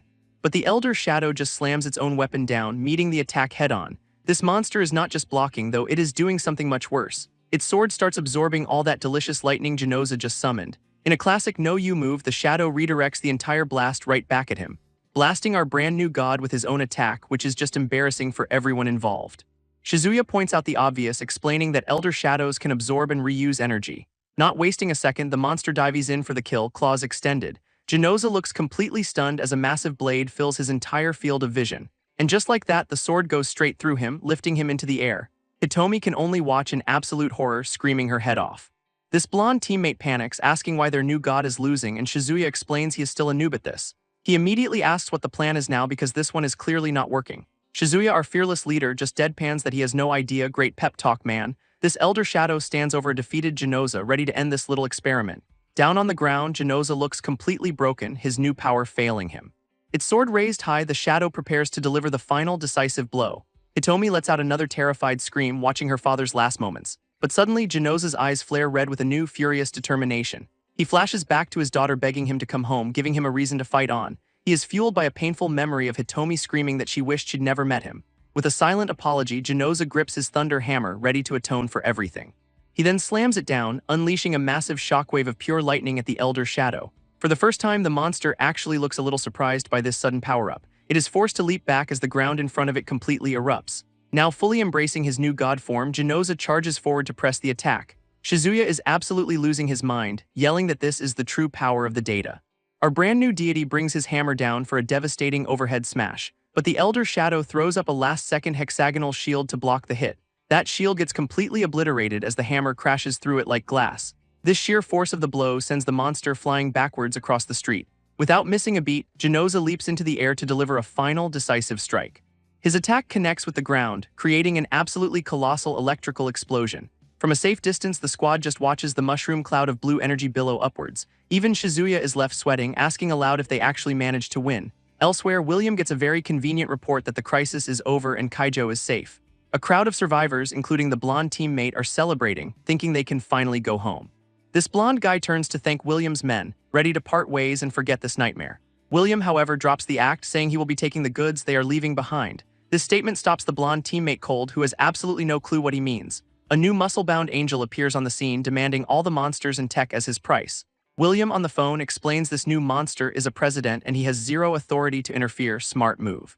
With that little bit of corporate saya out of the way, he just hangs up the call. This blonde teammate, thinking it is all over, asks if they are finally free to go home. But William drops the bomb. The new arrivals are not here for the survivors, they are here for Genoza. Right on cue, military helicopters descend, pinning the Thunder God in their spotlights. Hitomi looks on in total confusion, wondering what the hell is going on now.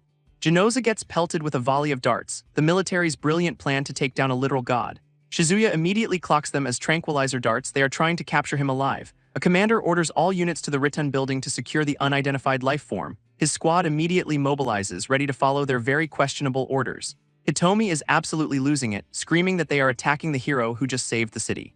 One of the soldiers just gives the classic "sorry, just following orders" excuse, real profile and courage. Shizuya tries to warn them off, yelling that they have no idea what they are messing with, but the soldiers just brush him off because orders are orders is the best way to not think. This commander gives the order to attack, and Genoza braces himself for round 2. His eyes flare with red energy as he prepares to deal with these new pests.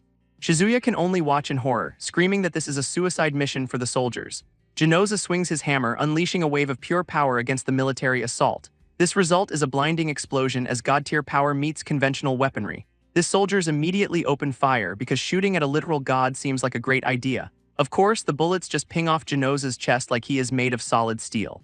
When that does not work, they decide to bring in a freaking tank. Escalation is key. It fires a shell point-blank, a last-ditch effort to solve a problem with brute force.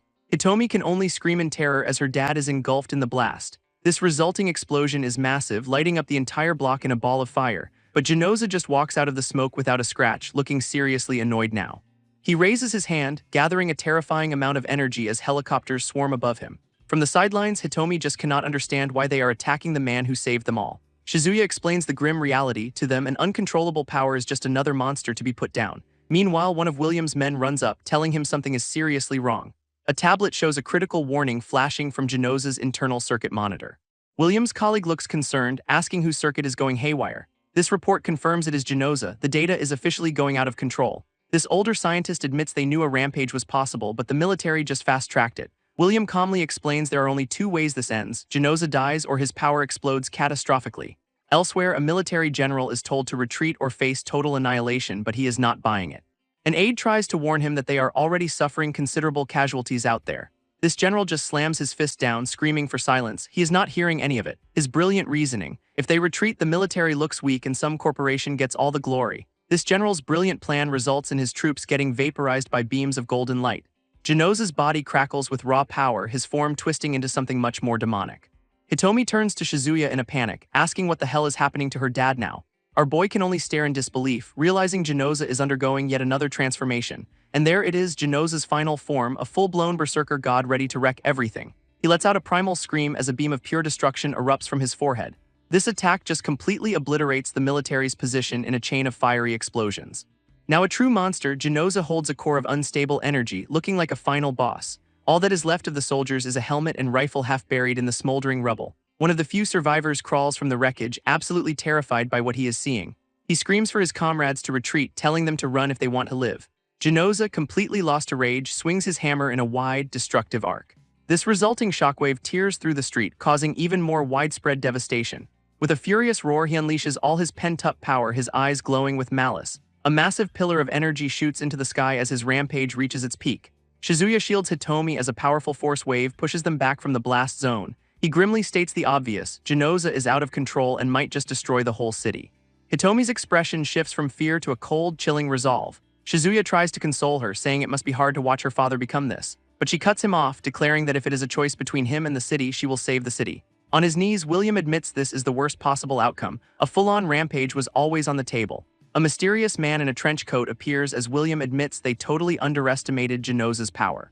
An aide then informs him that the general is on the line, and he probably is not calling to say hi.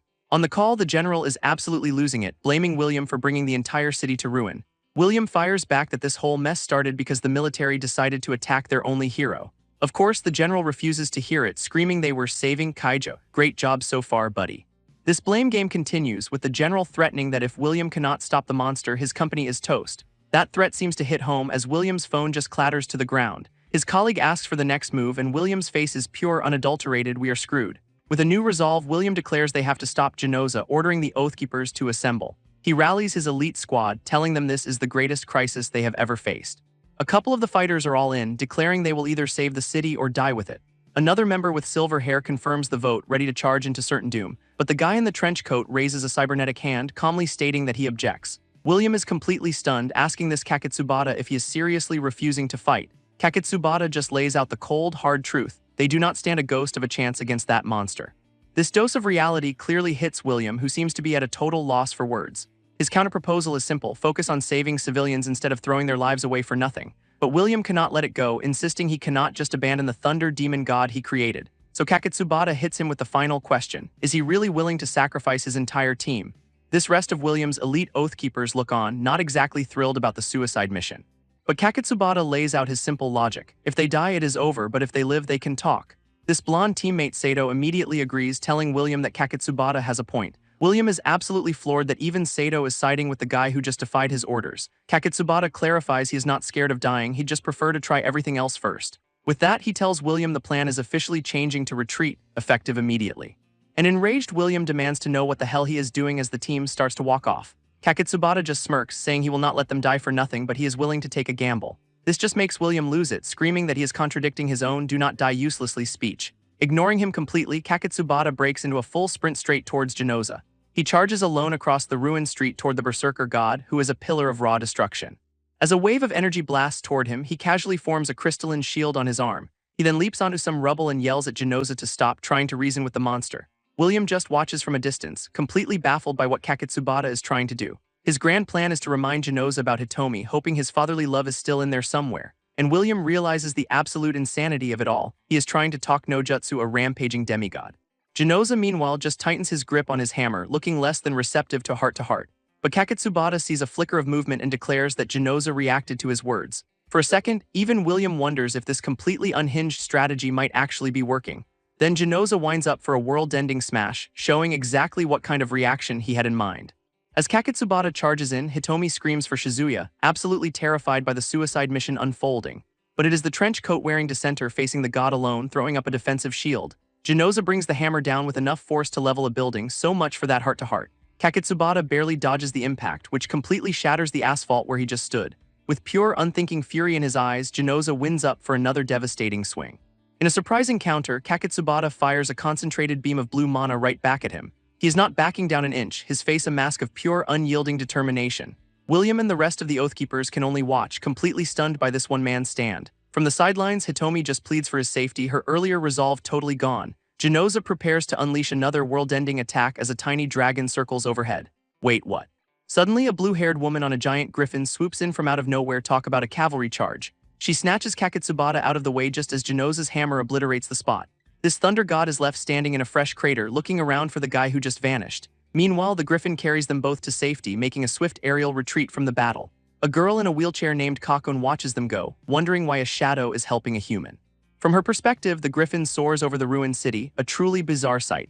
This blue-haired woman explains she's just returning a favor, not looking for an unwinnable fight. But Kaketsubata tells her this time is different, implying the stakes are higher than ever. Flying over the devastation, she agrees this is a problem that affects the entire city of Kaijo. Back on the ground, Genoza glows ominously, apparently the key to fighting future shadows. This blue-haired writer tells Kaketsubata it is useless, declaring they have to abandon Kaijo now. Down below, Hitomi in her wheelchair pleads for their help just one more time. Kaketsubata explains to his rescuer that while she came for the girl, his own reasons are different. With a sigh, she agrees to lend her power again, and the griffin dives back into the fray. Meanwhile, a new blonde guy and his older colleague watch Genoza's lightning tear up the skyline. This blonde man grimly notes that Genoza is gathering all that power to completely crush the city. And yeah, the massive bolts slamming into skyscrapers seem to confirm his crushing theory. His older partner panics, yelling that they need to escape immediately or it'll be too late. Hitomi then asks the blonde guy if he is really okay with Shizuya just escaping like that. With a look of chilling resolve, she declares her intention to go talk to her dad. She starts wheeling herself into the war zone as the blonde guy screams, asking if she has a death wish. But his partner just calmly tells him to let her go, spouting some nonsense about everyone's path. This blonde guy is not having it, insisting they cannot just run from their responsibility for this disaster. His colleague agrees, adding that some sacrifices are needed to obtain the world, which sounds totally normal. A sinister smirk from the blonde dude confirms he is absolutely on board with the whole sacrifices plan. As they scheme, civilians scramble to evacuate, completely unaware of the corporate agenda unfolding. These men who were with Hitomi have already bylaid, leaving her completely alone in the street. High above, the Griffin rider yells for Hitomi to stop, saying she does not even recognize her anymore. Her dad, Genoza, is a little too busy having a rage meltdown to notice any family drama. He just raises his glowing hammer, ready to bring down another round of city-leveling punishment. Shizuya looks on in despair, muttering that it is all over for the city of Kaijo. But Hitomi is not giving up, calling out to the raging monster that was once her dad. She wheels herself right in front of him, a tiny figure before a god of destruction. From the sky, Kaketsubata and the Griffin rider are completely stunned by her insane bravery. In a desperate plea, she tells him that even if he was not a great husband to her mom, he was, without a doubt, the absolute best dad to her, and the waterworks start. And holy crap, a single tear actually falls from Genoza's monstrous eye. She reaches out, begging him to respond, to show any sign that he can hear her. Kaketsubata sees this and gets a surge of hope, realizing Genoza is still conscious in there. Inside the beast, Genoza is fighting it, his eyes glowing with a furious red light. But the rage wins out as he raises his hammer to strike his own daughter down. Hitomi screams in terror, her last-ditch emotional appeal apparently failing spectacularly. This Griffin rider tells Kaketsubata it is no good, saying they can only save one of them. Then a voice cuts through the chaos. It is Genoza begging Shizuya to kill him. He roars that he needs to be put down now before it is too late for everyone else. Shizuya's face hardens as he apologizes to Hitomi, knowing this is the only way. Genoza seems to accept his fate, kneeling before his daughter for the final blow. With a heartbreaking look, Hitomi gives the order, put him out of his misery. Wasting no time, Shizuya leaps from the Griffin, his arm charged with crackling energy. He dives straight for Genoza, unleashing a Leon Slash to end this once and for all. This Leon Slash connects with a massive burst of energy, a direct hit. But Genoza just stands there, his defense stat apparently maxed out.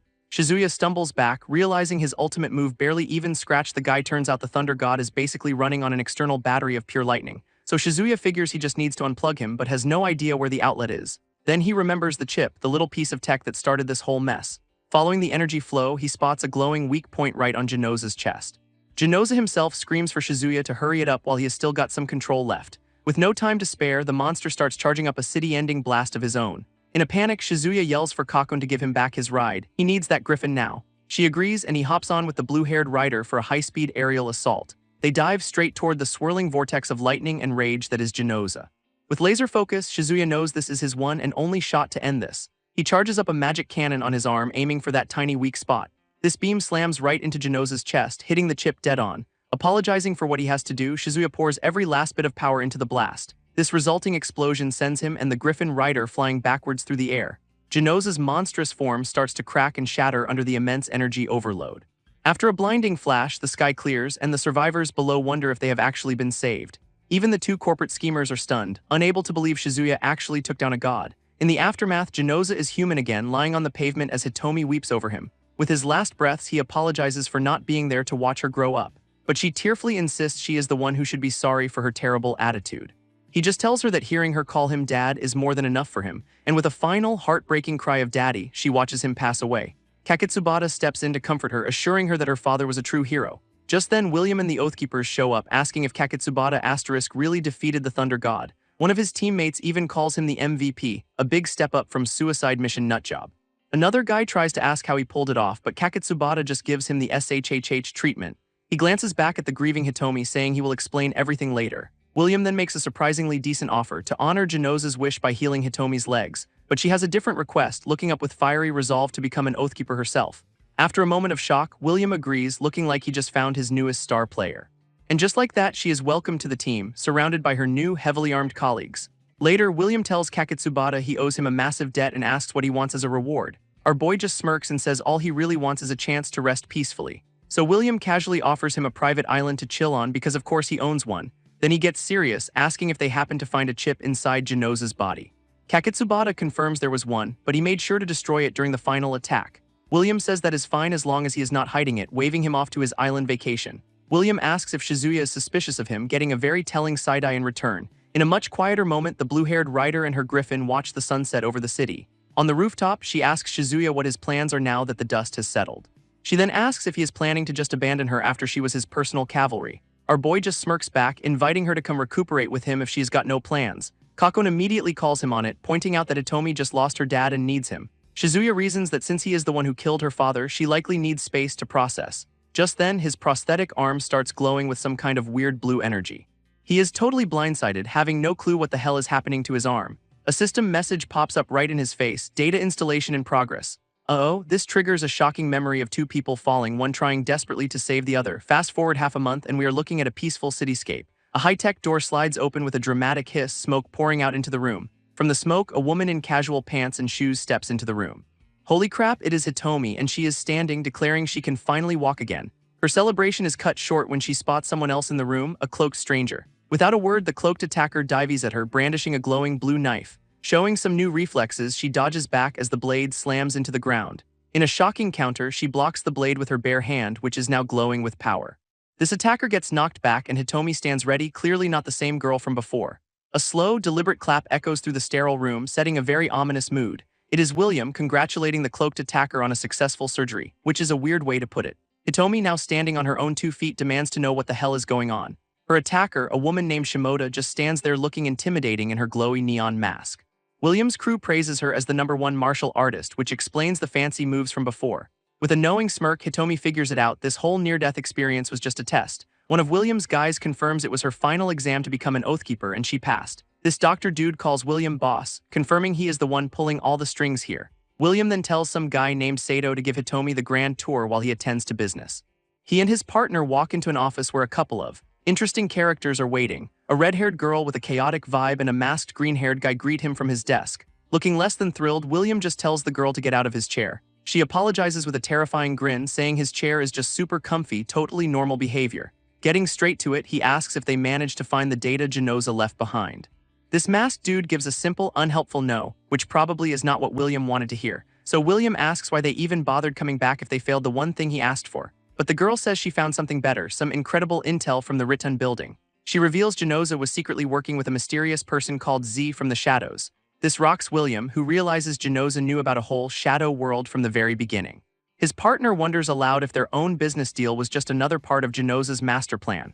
Furious, William orders his team to keep investigating and find this mysterious Z. Just as his 2 agents are leaving, he calls out for them to wait. This red-haired girl turns back, asking what else he could possibly want from them. He lays down a new rule: no more solo visits, since he needs to keep their connection to seem a secret.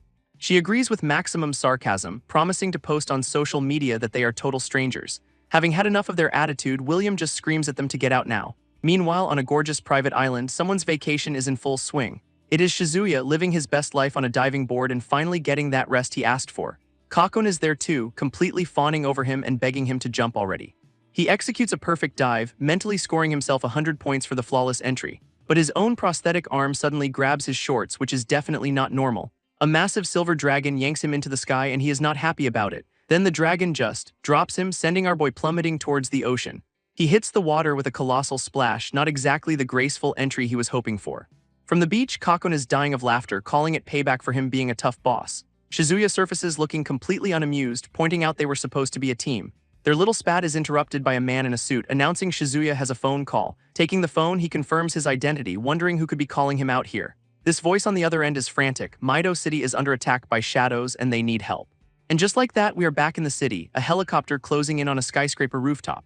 Shizuya and Kakon step off the helicopter, looking ready for business. So much for that island getaway. Awaiting them is a full-on reception committee with a welcome back hero banner, which is not at all awkward. Our boy is less than thrilled, thinking this whole hero worship thing is a tad excessive. A silver-haired man shakes his hand, calling him the world-famous hero standing against the shadows.